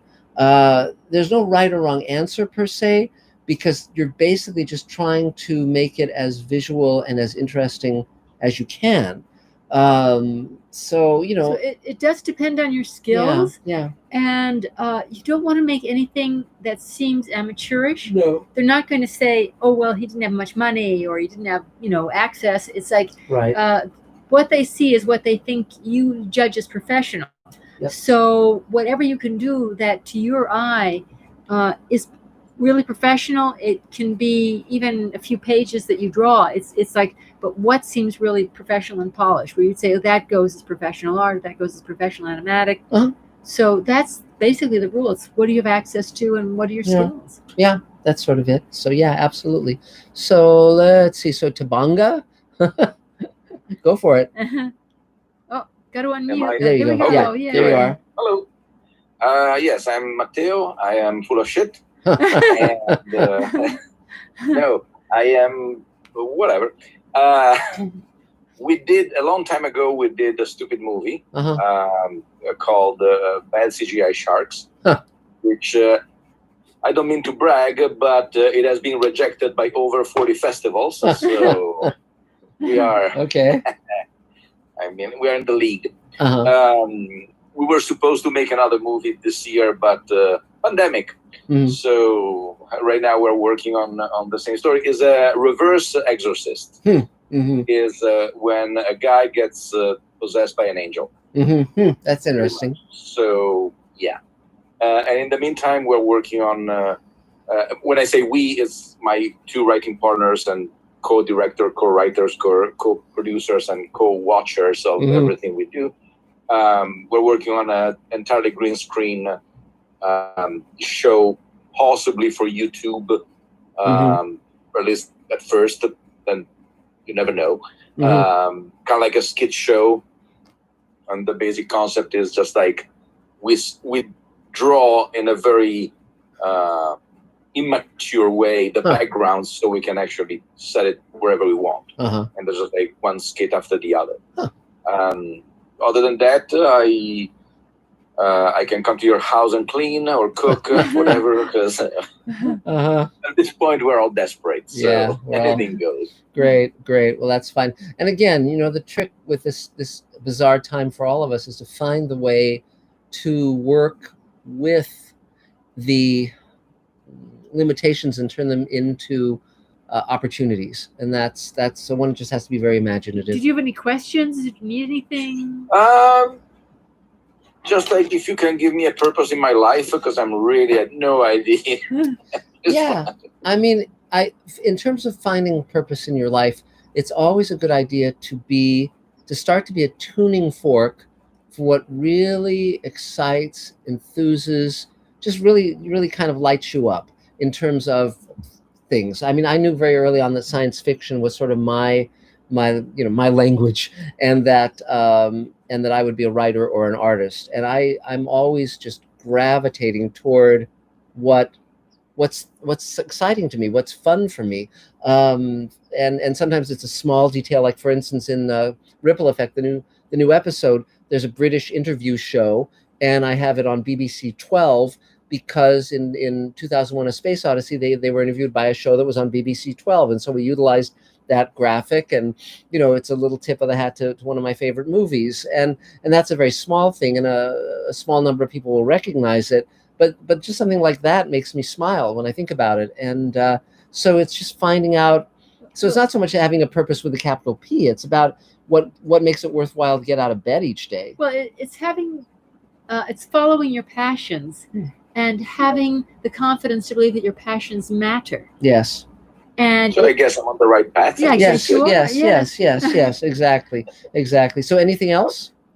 No, unless you have any contact for the Sci-Fi channel. We wanted to see if we can interest them in our movie, since there's gonna be the Shark Week and Shark Night.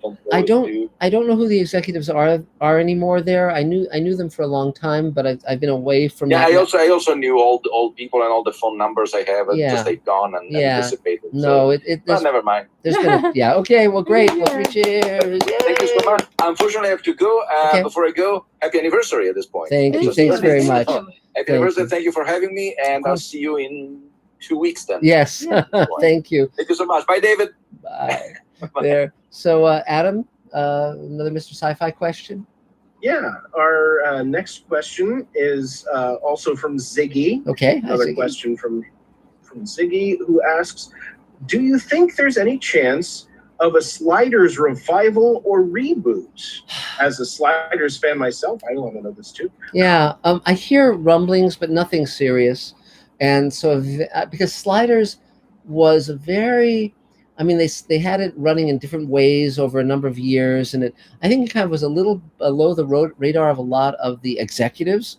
So because it was on Fox for the first 3 seasons and Sci-Fi for the final 2, but you never know. I mean, it's something that's. I mean, it's certainly a storyline or a franchise that has enormous possibilities always, because it's characters going from parallel Earth to parallel Earth, and that never gets old if you're imaginative.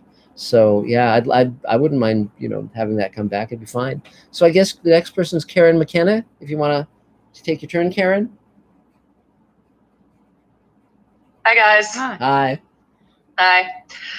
Hi, I'm just coming on saying hello. I wanted to let you know, Elaine, that something you said earlier was really useful to me. Okay. Because I think I've mentioned before that I'm working on this documentary about New York music scene in the 70s. Yeah. And I got some advice recently that I thought was really good. And this woman told me, she said, before you even start, picture the movie finished and picture yourself loving it. Mm-hmm. And I thought, well, that's really good advice. But I like what you added to that, which is not only picture yourself loving it, but picture where other people are going to see it and how much they're going to love it. Huh. So I feel like that sort of added something to the spiritual dimension of my prepping myself. We're actually, we're doing the Sundance documentary collab workshop. Huh. So, Great. so I'm hoping to get a good deal of the work done during that 8 weeks. Great. And so I'm sort of spiritually prepping myself for, creating something that I'm going to love. But I like the idea of creating something that other people are going to love as well. I think that's also very, very good advice. So thank you very much. Sure. As usual, I always get something from this. Uh-huh. So if I needed anything tonight, I think that was it. Cool.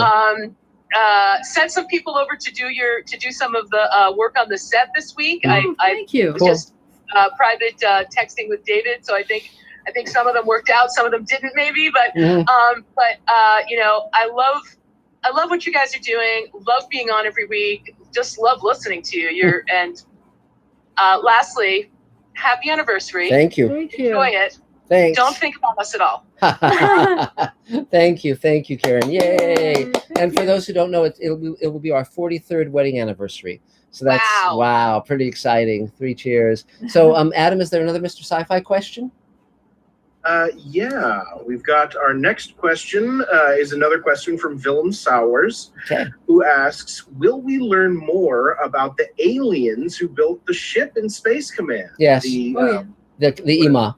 Yeah, absolutely. EMA, yeah. Absolutely. We have 3 species that we'll be encountering primarily in the first season. There's the EMA, there's the Harvesters, and there's another race called the Pisara, and those are 8-foot tall aliens, and we're building them now. So there'll be a lot of reveals, and it's going to be a fun season, a very fun season. So terrific. So let's see. So Michelle, I think there's even mention of the EMA in Ripple Effect. Yes, there is. There is. Yeah, absolutely. So Michelle Hart, I guess it's your turn. Go for it. Oh, can't hear you yet. No, we can't hear you. Okay. She's doing it. She's working on it. Okay. There we go. There you are. Good. Okay. For some reason, I had 2 different buttons that said mute and unmute. One was in the center of the screen. I've never seen it before, but that's the one that worked. Yeah, well, there you go. Very little of import to say about business this week. I've been doing a number of other things that are exhausting and hopefully will be rewarding in the near future. And one thing I wanted to ask is, I have not seen her hide nor hair of Angelique for quite a while. Yeah, she's at her place, working on stuff. I'll tell her that she should come to the table at some point. But I'm in communication with her pretty often, so she's fine. So she's fine. She's been helping. She just hasn't had a chance to join us here. Yeah. I am waiting to hear from both the Davids for different reasons. Bartlett, because he keeps saying that there's some kind of work, even if it's small pay, which would be fine, because it's small pay is better than no pay, which is what I'm getting right at the moment. And David Edison, who is editing or re-editing stuff for me. Great. Before I wind up in another age bracket. And it's coming along inch by inch, and I am in the process of going through a ton of old information and finding out that I actually did a whole lot more work than I thought I did. I keep coming up with old scripts of things I did, which is really interesting. But I am putting up a bunch of stuff on eBay and not eBay, but Etsy and Craigslist and various places, and trying to make things go away. I'm not into Marie Kondo, who's going to have this completely stark thing, but there's a lot of stuff that I don't want that other people are going to. So I may put a notice up on the life list. Sure, that'll be great. Specifically, by the way, you mentioned you were going back into doing things with art. I have a tremendous amount of art supplies. Wow. Wow. Huge amount of stuff. Wow. And we can talk. Okay. Okay. That's fun. And well, it's funny because I'm just starting to get back into doing little art things. Like, for instance, we have the Star Trek spacesuit that we used in the George Takei episode that we did, and so I also had someone had given me Leonard Nimoy's life mask, which I just had on the wall, and it was just white. And I thought, well, it might be kind of fun to put it in the spacesuit, And so because I had a Kelly Freas portrait of Spock in that suit. So I got a Spock wig and ears from Amazon, and then I basically did the eyebrows on him, and Elaine and I did the eyes and so forth. And it's it's not perfect, but it's better than it was. So it's just kind of. And where is said spacesuit now? Behind me, right behind me in the frame. So if you see a spacesuit that looks like it's a spacesuit by way of Las Vegas, it's that spacesuit. So it's pretty fun. So anything else you need, Michelle? 27-hour days. Yes, that's true. We all do. Yep. Yeah, okay. And to not have to walk around with Oh yes. gosh, yes, exactly. It's so hard to breathe. Well, the interesting thing is that I think it's going to improve everybody's enunciation, because I see the people on television, the reporters and everybody speaking through it, and I have pretty good diction. And the other day I was talking to a neighbor, and I said something about having a bum shoulder, and he said, "You have a bomb shelter?" That's good. Well, yeah, there you go. What I say now. Yeah, really, exactly. Well, yay. 3 cheers. So, Adam, do we have another Mr. Sci-Fi question? Yeah, we've got another question from Ziggy. Okay. Who asks, what did you think of the show Travelers? That's one there's such an enormous number of shows now that it's almost impossible to watch everything. So that's yet another one that I intend to get to, but haven't yet. So I haven't seen it either. Yeah. So I can't say. Yeah, and so, but I've heard good things about it. So that's something. So, okay, great. So I guess we did you, William. So Earl, it's your turn if you want to go for it. Hey, everyone. Hey, Earl. Earl F. Smith, composer, multi-award winning composer, sound designer, and taking on a new venture this last week with green screen. So I wanted to share my experiences with that because I looked at so many YouTube videos, and there's a app called Green Screener, SCREENER, which you can put where you're going to shoot at, and it'll look at the green screen so you can get the lighting even. Wow, that's great. And I'm hoping Dave Edison that what I sent works. Okay. Well, we can talk about that. I downloaded and took a glance at it. It looks very clean. Yeah. Okay. Good. Yeah. Cool. So I thought that was a very helpful tool. Now it took me some time to get the lighting right. But after that, I got it set up, and it's just staying where it is for now. Great. Well, terrific. That's about it. I got a meeting on Saturday with a guy that I came in contact up here that has a deal with Amazon. And he said their last film that he submitted to them, they said that he needs to up the quality on the sound. So great. I'll take a look at that. Great. So that's about all that's new with me. Cool. I guess I'll get the film from Mark here soon, and we'll start working on that, doing the music. Great. Yay. 3 cheers. Thank you. So Adam, another Mr. Sci-Fi question? There we go. Yeah, we got another question from Mark Longo. Okay. Who asks, in this time of controversy over law enforcement, what do you think is the best way to write stories featuring police, federal agents, and similar characters? Well, again, when I write a character that's in a position of power, I make sure that they have compassion, and because there's a big difference between law and justice, and what's right versus what's written legal. Yeah, exactly. And so so I think, like, for instance, the first 2 hours of Space Commander are literally about our main character who's in the military having to decide whether or not he's on the right side, and then being presented with a moral decision to either do the right thing or do the thing that keeps him safe, and on the team. and my what I always think what I would say to anyone in power is, you can't just follow orders unthinkingly. You have to see if what you're doing is morally justifiable, because I think there's a lot that's done because we just think we're the good guys, and by we I mean everybody. And like when you look at what we did in Vietnam and so forth, it's like you can be on the really wrong side and still think that you're the good guy.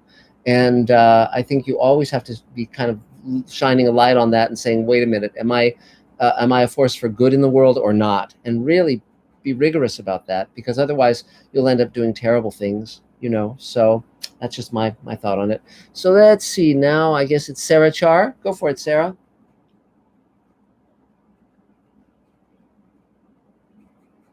Ah, there you are. Oh, do you hear me? Yes. Now we do. We do. Oh, hey, I'm on a laptop. I don't need much. I sent a email address to Jeff for the main table email list. Great. And he hasn't updated that yet. That's about the only thing. Okay. Is there anything else you need? Maybe you can nudge him or something at some point, because I had a Gmail address, and whenever I go ahead. No, keep going. Right there. Yeah, we're here. Can you hear us? Can you hear us? You lost us? Oh, I was just. I have a bad connection. Ah, sure. Basically, I had a Gmail address, and whenever I sent to the list, I never saw my own emails. That's yeah. I got a new email address, and I sent it to Jeff about a week ago. Okay. Hopefully, he can update it. Okay. So that's all I need. Okay. Great. Otherwise, I'm doing fine. Okay. How you guys doing? We're fine. Life is good. Thank you, yeah. So great. Well, 3 cheers, Sarah. Good to see you. Yay. So another Mr. I'm Sci-Fi. muting again. Okay. Another Mr. Sci-Fi question, Adam. Yes, another, this question comes from Bob. Hmm. He asks, have you seen the new live action, or have you seen The Mandalorian? Show doesn't feel like Star Wars product to me. It feels insincere. It feels like art. I've just seen the beginning of one episode. I haven't gotten into it yet. I think it's interesting and strange that they don't have the actor, they have him in his helmet all the time. It's a very good actor. Pedro, I'm trying to remember what his last name is, but I first became aware of him in Narcos, and he's really, really talented. So, and I know it has Baby Yoda, but I just haven't gotten into it enough to really have an opinion yet. So I'll watch it more and then, let you know what I think. So let's see. So I guess it's Judith Smiley. Judith, it's your turn, Judith. Hello. Yeah, unmute. Hey, Judith, can you unmute? There you go. There you go. Okay. Yeah, you got it. Connie, I love your hair. It's terrific. Oh. Hi, guys. Je suis, je suis de Montréal moi-même. Couple of things. It's been busy and it's getting busier. Oh, great.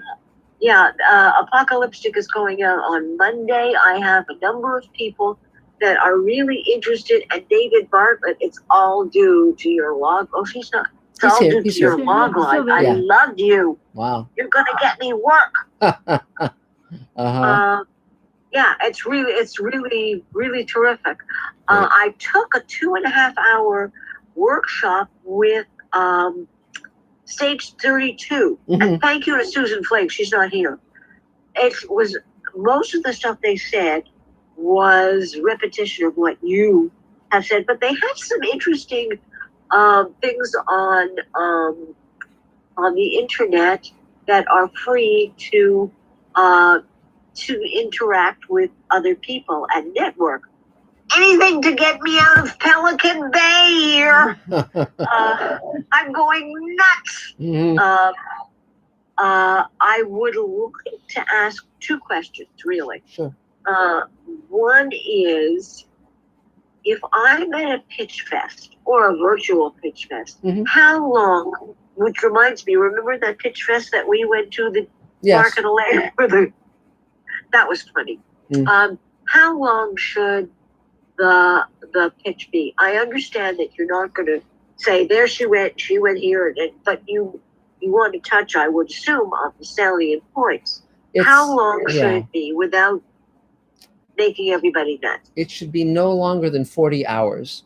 And, you know, I can do that. The real answer is you really have to gauge the situation, because ideally you want to just say it specifically enough to get them interested where they start asking questions, and then you should be able to have answers to all those questions. But the key thing with any pitch is, what is your immediate objective? So for instance, if the script is written, your immediate objective is to get them intrigued enough to want to read the script. And then once they say, we'd like to read it, you stop. Most people oversell things. They overtalk it. They keep talking when they've gotten the objective. And I talk too much anyway. Right. And you can talk them out of it. You can talk them out of it if you keep talking. So that's why it's so important to know what you are there to do. Now, on the other hand, if you haven't yet written the script, then a pitch is a very different thing, because in some cases, like you're trying to get hired to write the script, you know, or whatever. So just again, I always like to have the script written or something shot, so I can show something. I can show something. Shooting is the problem. Yeah. Shooting is the problem. That's No, my next question. I am chomping at the bit to do my demo because it's terrific. Yes. You know, the scripts that I've written are really good. The one I wrote for Tom Katzis and myself, he called me up, he loves it. Yeah. And this is the first one is a very funny script on which I'm writing a series, and I just pitched it to Disney. Right. Because my cousin works for Disney, and I called her to wish her happy birthday, and she said, "What are you doing?" So I told her what I'm doing. She said, "We're getting together next week. I didn't realize you were that good a writer. I want to hear what you're doing." Hello. Finally. Yes, that's good. That's great. Congratulations. Yeah. You know, so that's basically, how do I shoot the damn demo when no one's going to come near me because of COVID? Well, the way you shoot it is, it depends on if it's one character, two characters. I mean, what we did, for instance, with Brian McClure is we had a scene with him and someone who plays his daughter. Well, we found a living room, and some of the walls were a certain color, and then we found walls in his apartment that were a certain color. So we basically shot the close coverage on each of them, and then basically just did a wide shot where we dropped him in via green screen so they'd be together in one shot to kind of nail that. And it worked fine, because most people live in apartments or whatever where they've got similar enough walls where you can sort of make it seem like it's the same room. That's not a problem. The problem is I don't want to expose Raven, and Raven doesn't want to be exposed. How do you get someone to come in to shoot? Well, keep the six with no mask. There's something called a window, and they're very, very, very, very useful, because basically you can have someone shooting on the other side of a window, and that works. And then you just have a recording source like an iPhone close to you to get good sound, and then you're fine. You know, it's that's one way of doing it. Or alternatively, you shoot outside in the air, and they're far enough away, and they just like, you know, zoom in, and there you go. So, but the scene is not about that. The scene is it has to be inside. That's the problem. Yes, but you can make people appear to be together inside in the same room, or something, or in a separate room. Or something we've been doing is like our Massimiliano, our DP, has been advising our actors how to set up lights and how to set up the shot long distance. So basically he's functioning as our DP, even though he's not physically there. So once he gets the shot, the framing right and the lighting right, he says, "That's great, that's fine, do that." He just does a FaceTime video, and they walk. He walks them. You know, they walk him through their area, and he tells them what to do. Like, we had an actress, and we asked her to use her eyeglasses because she has a wonderful distinctive look with the eyeglasses on, but kept getting glare. And so he just he called. They walked him through. He told them where to put the lights, and end of glare. Yeah, eyeglasses, end of glare. And then between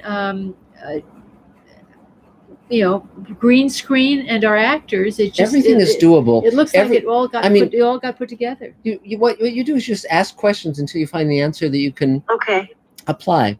None. Because I mean, I'm chomping at the bit. I've got people who are casting. I'm having a meeting this week with a big casting director from New York and another one in July. Yeah. Wow. Well, that's fine. Things are really starting to move. Yes. So I want to make sure that I have all the tools that I need. Yes, sure. Absolutely. That's great. Anything else, Judith? No, I can't wait to have the dogs. Yay, Well, the they're doggies. They're coming Monday night. Monday night. So, okay, yay, 3 cheers. So do we have another Mr. Sci-Fi question, Adam? Yes. Okay. Big, long one from El John Areno. Okay. Who asks, have you found studio egos messing with your screenplay between purchase and end product? And is it a thing that a clever writer might add some deliberate, expendable material in their script so that a studio script editor or executive can cut it and feel they've done work on it? I read this in a book by a BBC sci-fi writer some years ago. Wait, so he's what? That's a very. So I think what he's getting at is, have you found studio ego, or I guess studio executives messing with your screenplay? Well, and is there a way to write something in there to make it look like, Yes. they can cut something? And Yes. I mean, basically, you have to say, where is the power in any equation? The reason I'm in TV is because the writers run things, whereas in movies, the writers are treated like shit unless they're writer-directors. So that's part of it. Secondly, with TV, particularly a TV series, the deadlines are so tight, they can't screw around too long because you've got to keep feeding that production monster scripts because you're doing a 22-episode order or whatever it is. There are deadlines. But when they give you notes, if the notes are stupid, you find a way to figure out a smart solution that addresses the concern, but doesn't take the solution that they offer as the solution if it isn't a solution. Yeah, try not to make them your enemy. Right. Right. No, never polarize. And the thing is that whenever you can say yes, say yes. One of the most important things is to look to the concern beneath the note. Because if they say, we had a friend where she had an action piece, and it was action, and the executive said, well, it really drags in the second act. And she had to stifle her initial response, which was anger, because it was nonstop action. But then she reread it and thought about it, and she said, okay, the problem isn't the second act. The problem was the first act, in that we were not sufficiently invested in the characters in the first act, so that by the second act, a lot was happening, but you didn't care. Yes. So what she went back was, you really did feel that it was dragging in the second act. The executive was right, but the executive wasn't a writer. She was following a very accurate instinct that it felt like it was dragging. So our friend came back. She had slowed down the second act, had changed the first act, and the executive said, now it's really cracking. And she said, yes, you were absolutely right. You put your finger on it. It seemed to really slow and she explained why, because they will often have the instinct to say what's wrong, but they may try and help you by giving you the wrong fix. But if you own what they've done right and say you had a very good instinct, this is the fix I was able to do. And sometimes a lot of the fixes you can say yes to, but occasionally there are fixes that will take things apart, and then you just say, I love this and this and this note, but if I do this, here are the consequences. So the thing is not to get defensive, but to consider it a team effort. Yeah. And sometimes the bear eats you. What can you do? Well, there you go. So I guess Gino, you're up. If you're there, Gino, are you there? Gino? No? Sheila Thompson, are you there? Nope. Sheila? Gino? Nope. No, I'm here. Okay, I'm here. Go for it. Go for it. I've been here since the beginning. Okay. Hi. First of all, how does it feel being a couple of 43 years and still madly in love. Great. It's great. It's great. It's great, Elaine. It's weird. No. It's weird. I mean, you say 43 years. What happened? You have to remember that it's a very different marriage. It's a very different marriage because I get to be with Elaine every day, which is just a joy and pure happiness. But Elaine has to be with me every day, and so and you know what I'm like. So yeah, but Is that called balance? yeah, well, Elaine is definitely more sensible. She's adult. She's she's just solid. And so whereas I'm flapping around the room, as everyone knows, it's like Dave can testify to what I'm like, as can David Bartlett. How does Elaine get outvoted so frequently? Interesting He talks question. more rapidly than Yeah. I do. I dazzle her with my footwork, but no, it's wonderful. I met Elaine when I was 20, and it's been great ever since. And we write and direct and produce together, and she's the best part of every day, always. So that's how it works. So how are you doing, Sheila? I'm doing. I want to thank Mr. Garcia for having the Zoom meeting tomorrow, because they are so informative and directly to the point sometimes. Yes. And I want to thank Carol Field for being a friend, for reaching out and being a friend. And that's the key. What we have to do around here is just kind of reach out. Mm-hmm. I'm in the middle of casting, and it's a global casting. Mm-hmm. And I've gotten so much response that, from different countries, that it's blowing me away. Huh. I mean, I've had 560 for one character. Wow. 1,500 for another character. Wow. And I have 12 characters. Wow. So it's really been enlightening, and to be able to communicate with people all over the world for this project. Wow. And I'm looking forward to putting the 2 short films that I directed into festivals soon. So that's it. And Miss Elaine, yes, I do have to call myself a director now, because I have 2 under my belt. Right. Good for you. We're not saying the quality, we're just saying director. That's great. That's great. great. So is there anything you need, Sheila? No, not at this point. I mean, Okay. Dave Barnett is going to be helping me tomorrow, and I hope that I can also join the crew in helping out with the Space Command, or wherever he Great. sees that I can be a part of the help. Great. Outside of that, I'm just thankful that you guys are here. Great. Well, thanks a lot. thanks. 3 cheers. Welcome. Yay. Yay. And Adam, is there another Mr. Sci-Fi question? We do have one more Okay. from Mark Lungo. I don't remember whether we had this question before, or I think this is one we didn't get to last week. So I'm I see. glad he Okay. asked it again. Great.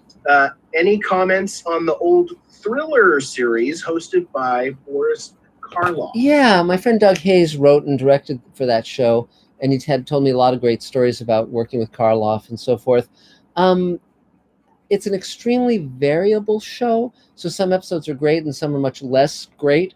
I mean, Twilight Zone has a very high batting average. There's so many great episodes. But Hitchcock, of course, created that persona that's so distinctive, and he was a wonderful host. And I'm sorry, I'm confusing the Hitchcock show with Thriller. Sorry, Thriller was Boris Karloff. Hitchcock was, of course, the Hitchcock show. Yeah. It's a little tired.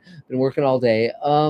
But Thriller, originally it started out being these sort of bank job caper kind of stories, and it wasn't working. And they called Doug in, who was one of the great directors from the Twilight Zone. They said, "What's going wrong here?" And he said, "Well, if it was Richard Widmark's Thriller, then you could do these stories, but it's Boris Karloff's Thriller, and you needed to have clanking chains and spooky houses and all that stuff and things that go bump in the night." And they said, "Great, can you do one of those?" So Doug wrote one of those, and he directed it, and it was great, and that set the tone for the show. And that was that's what happened. So it's not a bad show, and I think I even did an audio commentary on one of them for the box set. I think I did a commentary on, maybe it was The Hungry Glass or one of those that Doug wrote and directed.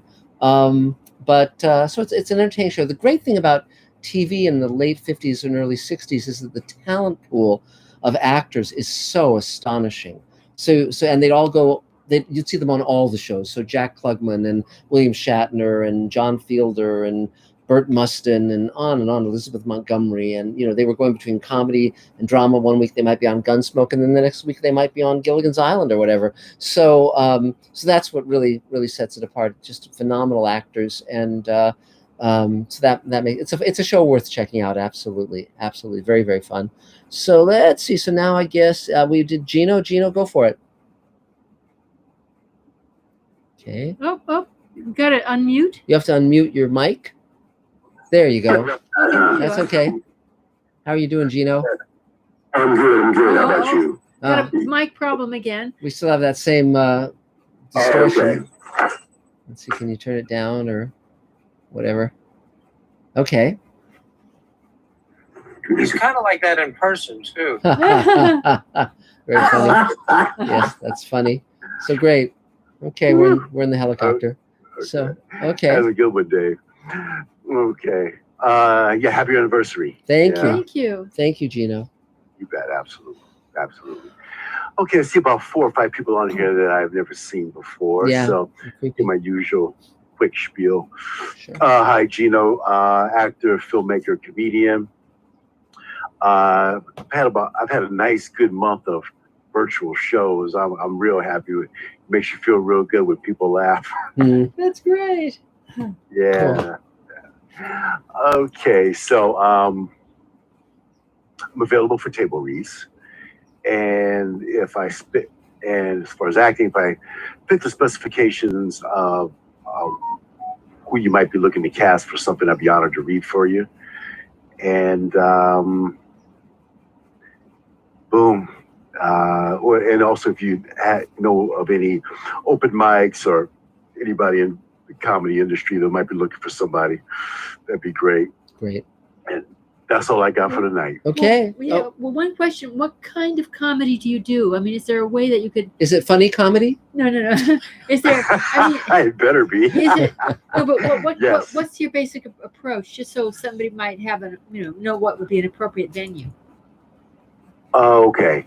When I first started out, I was looking at self-deprecation. Mm-hmm. Yeah. And I've got a big one that talks about, that it makes fun of, the cliches and stuff that people say. Sure. Okay. Sure. Everyday language or conversation, discourse. Mm-hmm.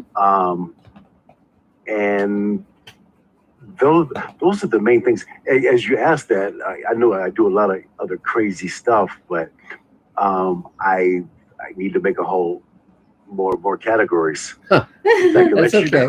That's okay. So Yeah. anything else, Gino? No, I'm good. Thanks. Yay. 2 cheers. So another Mr. Sci-Fi question, Adam? Let's see. I think yes. Really interesting one from Banankos, who asks, have you considered expanding the Space Command property into video games, particularly perhaps as an MMO, which is a multiplayer? Yeah, yes. And so again, it's just finding the right partners and having it make sense, because we have so many CG models and so forth, and CG sets as well. I think it'd be very easy to translate into a video game, and so it's definitely worth exploring. Absolutely. So let's see. So I guess it's what? Beecher? Judy Beecher. Go for it, Judy. Okay. There you go. And then just unmute your mic. Oh, we can't hear. And She's doing it. Yeah, there you go. Can you hear me? Now we can hear you. Yes. Okay. Hi, everyone. Happy anniversary. Thanks. It was a year ago, wasn't it? Wow. That you were here. That was great. It was a lot of fun. So I've been working on this short film, and I've taught myself to edit, and this past week, and I edited the first part of it, and I've been working with this actor, rehearsing with this actor who studied with Bobby Lewis like I did, one of the founders of the Actors Studio, and had done the casting, and we worked all week on it. And he just dropped out. Oh no! Like an hour ago, and we were gonna try to shoot some stuff. He is not. He's in Atlanta, and he will be coming to LA in a few weeks, but then has to go through quarantine. But he's not comfortable with shooting himself, and he doesn't. He just doesn't want to do the lights, and he doesn't want to do the filmmaker part of it. Yeah. Where he says he's fine for like self-tapes, but not for that. So, okay. Oh, sure. So now I have to kind of start all over again with that. But I shot a lot myself. Just, over the last few months, I've shot, my part of it. Yeah. Just not the scenes with him, which is like the big chunk of it. So, and with COVID and all that, I had spoken with someone who I thought he could help shoot some of the outdoor stuff, but now he wants to bring a whole team and makeup and hair and lights and sound, and which right now is not the right. SAG has all these rules that they require in order to do a set right now, especially if you're No. So anyway, I'm kind of back at the. I have to do a casting and stuff again, but I had already watched a lot, and he was perfect for it. Well, so his concern was he did. Now, were you going to be in the same room with him, or was he going to be separate? No, he's in Atlanta. He's in Atlanta, so he was going to. So his concern was he doesn't feel comfortable having to do the lights and the. Well, that's an easy. There's the different angles and there's an easy solution. Do you want to know the solution? Sure. Well, amongst the possible solutions are either he lets, like for instance, we shot a scene with Brian McClure, we shot several scenes with Ethan McDowell, and they're in Atlanta, and they had lights, and they set up stuff, and they shot, and so either he has someone come in who sets up the lights, and keeps distant from them, keeps distant from him, which isn't that hard to do really, or alternatively, he goes to someone's place where the lights are already preset. I mean, those are the two. He doesn't want to go to anyone else. He's not feeling comfortable having anyone in his house. Is he? Wait. He's not comfortable having someone come into his place, and he's not comfortable going to someone else's place. Is that right? Yeah. Well, then fuck him. Fuck him. Well, no. I mean, just burn so it. He should burn in hell. His wife is an actress as well, and hang on. Wait. We were waiting for her to come back so she could help him. Well, and then he's like, oh, it's too much to. Well, then he should just burn in hell. I mean, what's the point? I mean, this is ridiculous. I mean, look, Elaine and I just did a 2-hour episode of Space Command with all sorts of different tricks in it. It always boils down to how hard you're willing to work to make something happen. Creating art of any kind is us willing it into existence, and anyone who steps back is just fuck them. Well, but if you'd like to give it one more try with that guy, just one more try. Yeah. Oh. The way that we've managed to do a lot is just say FaceTime audio with someone who knows how to do it. And FaceTime video. FaceTime video, I'm sorry. Yeah, right. FaceTime video or with someone Zoom. who knows how to do it. Shooting FaceTime, you're saying? Here's what shooting, actually using. No. Here's what's been going on. Directing. Yeah, I was directing him on Zoom. I was, we were acting a scene together, and then I would. Here's what you do. Here's what we've been doing. If you want to work with this asshole, and I don't mean to curse, I just lose patience with people who are half-assed, because fuck, there's always a solution if you're determined to find a solution. What we've been doing, for instance, Barbara Bain is 88 years old, right? We just shot a scene with her. Well, she was very nervous about how to set up the shot. So our DP did a video thing with her.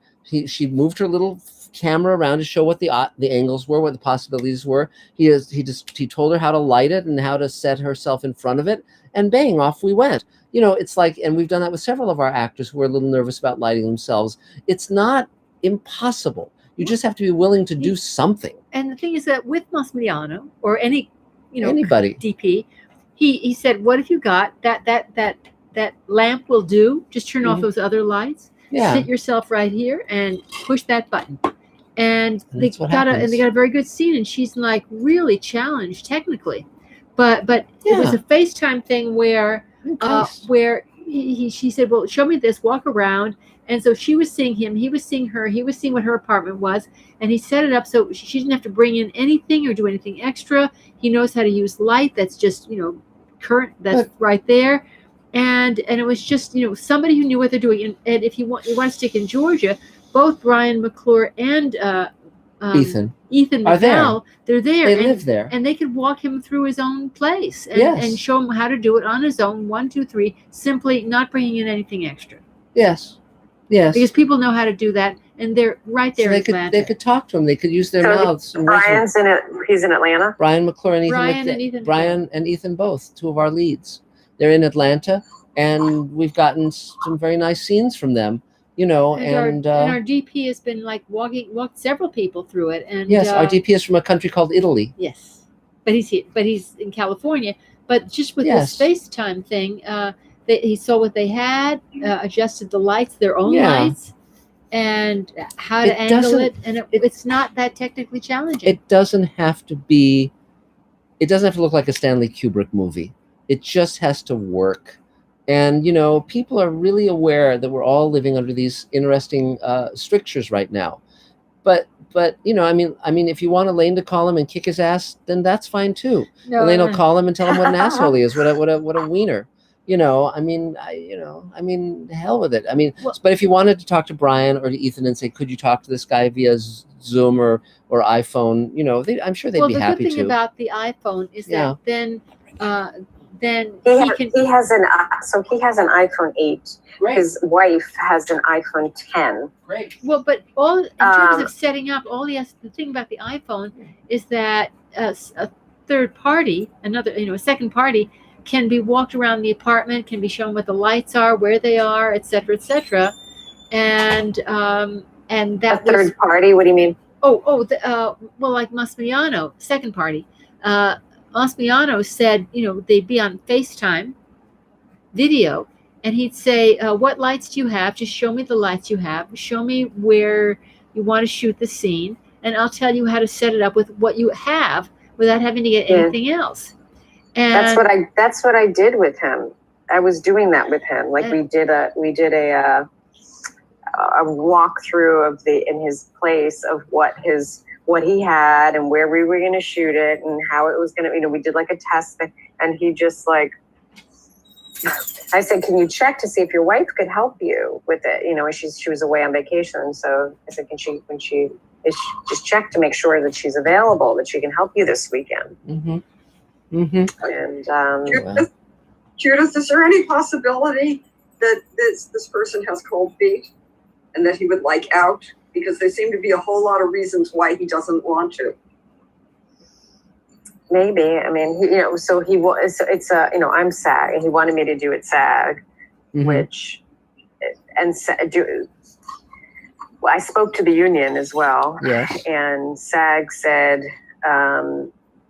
the way it works, which I think it makes it very hard for producers, and there should be some kind of a clause, because since I'm both actors, and that you have to pay the actor, any actors in it, before you make 1 cent of money that comes back. But if you have, let's say you're going to put it on Amazon or something like that, you need to pay all the actors their deferred fees before you can put it on to Amazon. Or whatever it is. What are you planning to do with this? Is it a short? What is it? It's a short. Well, but if I want to put it on if I want to make it into a web series, or if I want to do it as, is that under a SAG New Media contract?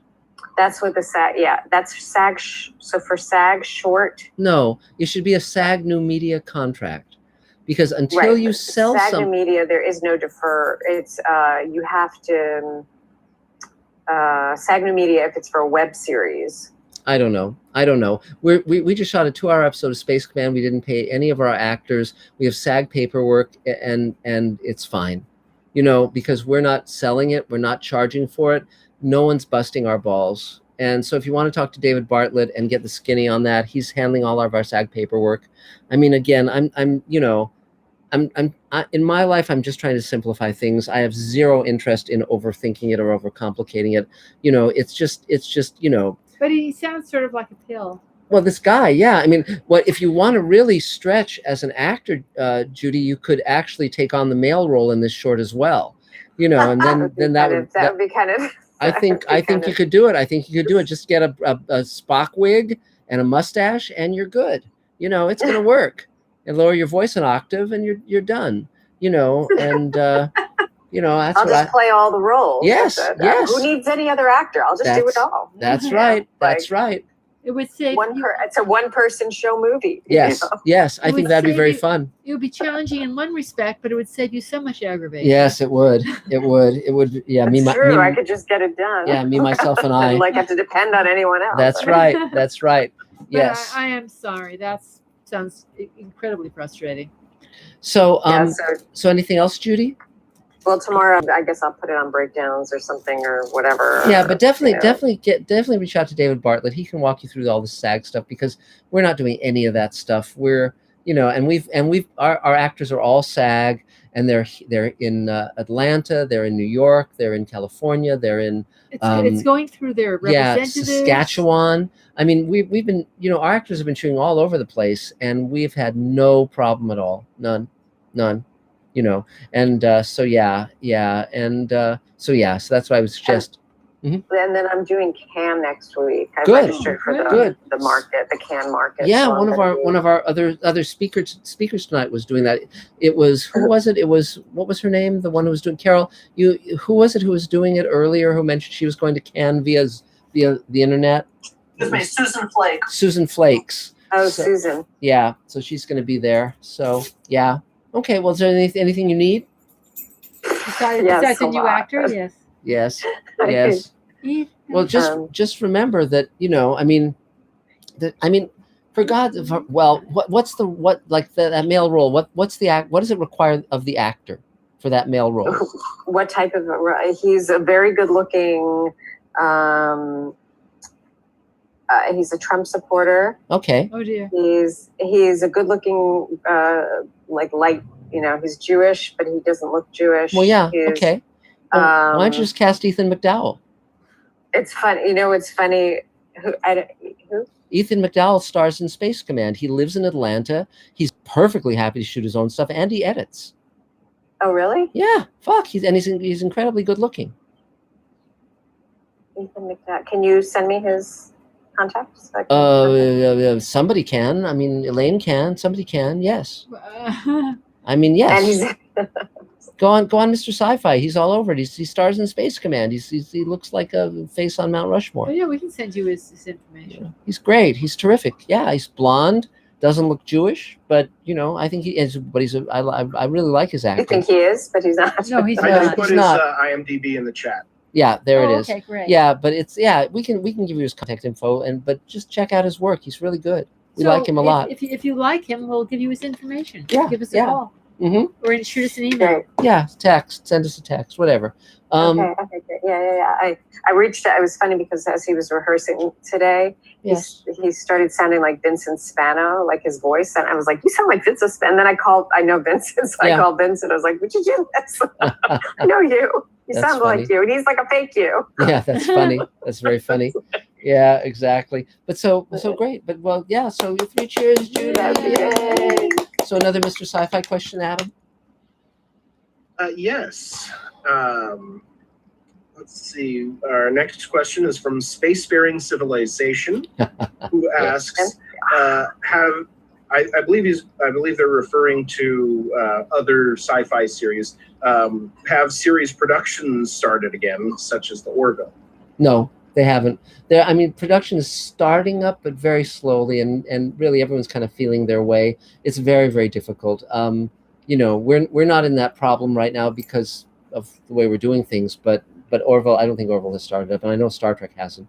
So cool. So let's see. And I think Irina, I think you're the last person. Yeah, there you are. Are you there, Irina? Irina? Yeah, there you are. Hi. Hello, how are you doing? Oh, hello. Well, I'm doing well. Still working on my series. Okay. And preparing to rehearse another shoot tomorrow. That's going to be interesting. And kind of wondering what's going on in LA, because it's a weird combination that the industry is opening up. Yes. But at the same time, the number of coronavirus cases is through the roof. Yes, yes. So what are you seeing, basically? What's going on? Well, it's just wonderful here. It's like paradise. The sun is shining. We have this dog here. We have 2 dogs here.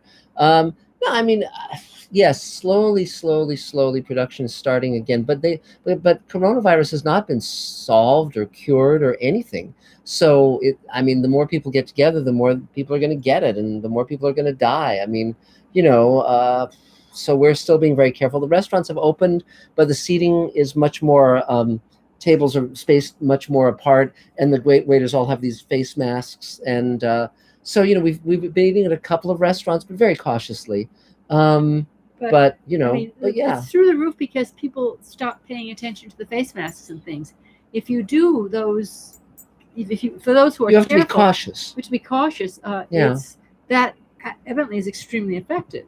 Yes. In terms of the spread. Yes. It's just that some people are just throwing off the traces entirely. Right. but again, it's nothing. I mean, really, it's going to be a long time before anything is any semblance of normalcy again. So that's the way it is. So you figure out, okay, how can I make this work given the limitations? That's so we're having a day-long Space Command convention online because that makes sense, and we can get the world online, but we certainly can't. We're not. I mean, the Space Command episode we were planning on shooting.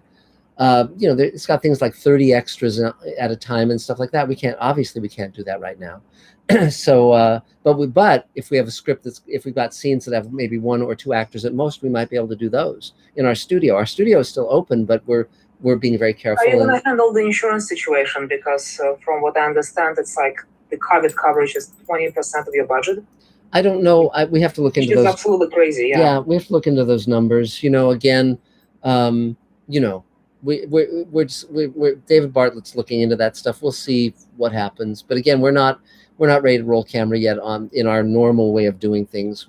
But that hasn't stopped us from production. That hasn't stopped us from anything. We're going to have a table read of the new show that I'm creating with Rockney O'Bannon and stuff like that, like a Zoom table read. But again, you just kind of you just have to not be stupid and not try to overreach. It's sort of like let other people see what's working and what's not working. Let other people find out what the guidelines are, and we don't have to be at the forefront of that. Not at this stage. So but anything else? Anything else you need, Irina? Well, that's pretty much it. Just checking in. Okay. Yay! Great. So, Adam, another Mr. Sci-Fi question, if there is one. Yeah, and I've cut off new questions, but there's a couple still in the pipeline. Sure. This next question, a new commenter, the Rotman One. Yay. Who asks, do you think Star Trek Discovery should keep going, or should they just destroy the ship and crew to oblivion in the next episode and pretend it never existed? I think if they keep going, I mean, I would suggest just keep watching it as it keeps going until blood starts coming out of your ears and nose. It's just like, agony. Look, the studio sees Star Trek as a cash cow. I mean, Paramount, CBS, they don't have a lot of franchises, and they have Mission Impossible. They've got Star Trek. They're going to keep doing iterations. There's 6 new Star Trek series coming soon. There's the Captain Pike one. There's Below Decks, which is an animated comedy. There's talk of a 7 of 9s show. So there's going to be another season of Picard, another season of Star Trek Discovery. If it works for their bottom line, if it works for bringing people into CBS All Access, they'll keep doing it. And and in terms of the Star Trek movies, God knows what they're going to do. But that's Discovery wasn't had its flaws, but I binged it when we got that month of CBS All Access. Yes. And I haven't had that much fun with a series in a while. Did you watch season 1 or season 2, Dave? Both. Both. Well, there you go. So he's clearly, his standards have lowered. But so Well, I work on Space Command. of course, yes. Anything that isn't Space Command is like, God coming down from the mountain. But okay, great. So let's see. So it's Elaine. It's wonderful, Elaine. Wait, it's Ben and Wait, Emily what? Clark? Oh, Ben and Emily Clark. They just showed up. Are you there, Ben and Emily? Ben and Emily, are you there? Ben, Emily? Hello? Yes. Hello. Oh, There you are. Sorry about that. Yeah. Sorry. Sorry. We were just about to finish. Hey. Yeah. Hi. How are you doing? Oh, hey. How you doing? Good. So what's the latest? Well, you want to take the first turn? What I want to let the friends know there, during the time that Little Richard died, we lost another very, very talented lady. Betty Wright. Betty Wright. Please, if you don't know her, look her up. You'll appreciate her talent years ago. And also, with my email, I'm looking for somebody to do a Wikipedia page for me, and it would be paid. Yeah. So if they email me and let me know what we can work out, I really want to get that done as soon as possible. Sure. And I'm still recording, so pretty soon you're going to have something to listen to. Great. Oh, yay. So one of the things I'm working on is I did some ancestry research for the past couple of years. Yes. And one of the things I'm working on is my great-grandfather on my mother's side, he used to go and sit in at the Ku Klux Klan meetings because he could pass for white. Wow. So he would sit in the meetings, get all that information, and then go and tell everybody else in the black neighborhoods what was going on. Great. So That's that's great. a story that I think somebody like Spike Lee would pick up. So that's something my mom and I are working on. Cool. And That's it kept cool. the peace. It kept the peace in the neighborhood too. It was very good for that to be able to happen because it kept the peace among both nations. Wow. So if you think that's somebody, great. if you know somebody who may be interested in that sort of story, It's certainly an interesting story. I think you might want to reach out to like Oprah's network, or there's a ton of places. Even Participant. Yeah, Participant Media would be good. There's a ton of places. There's any number of ways you could go about it. You could reach out to some of the production companies that are led by actors. If they're, if there's an actor who might be good for that role. It's extremely timely, yeah, and sure. so just reaching out to a lot of the streaming platforms. I think you might get a Yeah, you might look at who would be good for that role. You might, I would look for that. I was thinking of like someone like Trevor Noah. I don't know if he'd be able to carry that role, but he has started a production company and he is looking for a wide variety of projects. And there's also, of course, what's his name, who did Get Out. He's another very interesting filmmaker. And Jordan Peele. Jordan Peele, yeah, that he has a company as well. So I'd reach out to Jordan Peele and Trevor Noah and a bunch of folks. Yeah, absolutely, sure. But because it is timely and could be promoted. Any of the streaming, platforms that do any social issue thing. The fact that it really happens. And here's another interesting story. My second great grandmother, which is on my dad's side, she used to be a maid who worked during slavery. But here's the thing that was interesting though. Uh-huh. In her later years, she was a free woman, and so were her kids. Uh-huh. But the funny thing was, the people she worked for, she outlived most of them. Huh. Wow. She was in her like late 80s and 90s when she passed. Wow. But everybody else that she worked for, they were long gone. Yeah. Well, yeah. So she outlived most of them. Wow. Well, that's fun. That's fun. So, great. Anything else you need right now? No. I think that's it. Okay. Cheers. That's great material. Great material, So, though. Adam, any final Mr. Sci-Fi thing, or I know you cut it off. Right. We do have. Where was it? Oh, yeah. There was a very good question I wanted to make sure I read, which was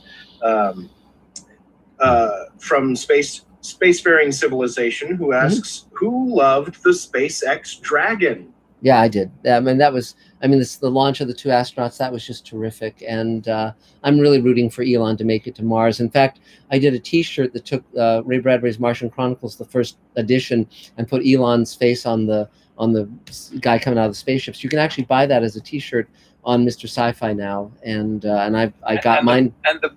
And the boosters landing is so damn cool. Yeah, I mean, he's absolutely a dream out of 1950s science fiction. No two ways about it. So I think it's terrific. I really hope he gets to Mars. So it's your turn, Elaine. Go for it. Okay, I've got to talk quickly because the dogs are giving me the dog eye. The dog eye. Yeah. The dog eye. Just plugging away. I'm very fortunate in that we have a director of development, Michelle. Yes. Who is plotting and planning and just focusing on trying to get, because I have a series of pieces that I'd like to get into the pipeline. Most of them are socially conscious works, relevant today, unfortunately too relevant. And so just plugging away and doing some polishing on what I have, and working with our marketing person. So that's it for me right now. Yeah. Okay. Cool. Yay! 3 years. So any last Mr. Sci-Fi stuff, Adam, and then I'll do my thing. Not really, but I do want to say happy anniversary to you guys. Thank you. Thank you. And 43rd, I believe, is the travel anniversary. So I don't know how much traveling you guys are going to be able to do, but yeah, exactly. But yeah, absolutely. So thank you for that. So in terms of what I'm doing, we're working on the Space Command episode, the new 2-hour episode. We're working on the Space Command convention, which, as I said, will be June 28th online. It's going to be great. We're going to have Barbara Bain and Doug Jones and Bob Picardo in person doing panels that day. Mira Furlan said yes to that. A lot of our stars are going to be there. And then we're going to have other spotlights on different cast and crew members over the next few weeks after that. So we'll be doing little videos and things. I'll be talking to Dave about that. Plus, I finished the pilot of Sweet Haven, which is the show I'm creating with Rockney O'Bannon, where everyone in the world under 60 dies, and the people 60 and up have to decide how they're going to save humanity. So I've written roles for George Takei and Mira Furlan and Bob Picardo and Eva Marie Saint and Mike Harney and George Takei. So I talked to George's husband, Brad, who's also his manager, yesterday, and they're waiting for the script because I told them I was going to write a role for George, and I'd love to work with George again. So so in the next couple of weeks, we'll do an online table read with our actors of that pilot, and so that's part of the Showrunners Network. So I'm going to be nailing down all 6 of the series we're doing for the Showrunners Network, and then we're going to shoot those pilots as we can. And I'm writing Greenlighting Yourself, and and just working on all the stuff I'm working on. And anything else? I think that's pretty much it for now. It's a lovely time, and I'm glad to see all of you, and stay safe and stay well. And you too, Mr. Sci-Fi fans, and we'll be here soon again. Week after next. Yes, and stay well and stay happy. Yay! 3 cheers. Bye, guys. Where are you guys traveling to? Just Morro Bay, just up the coast. So it's going to be very nice. We'll have a lovely time. So now you won't be back.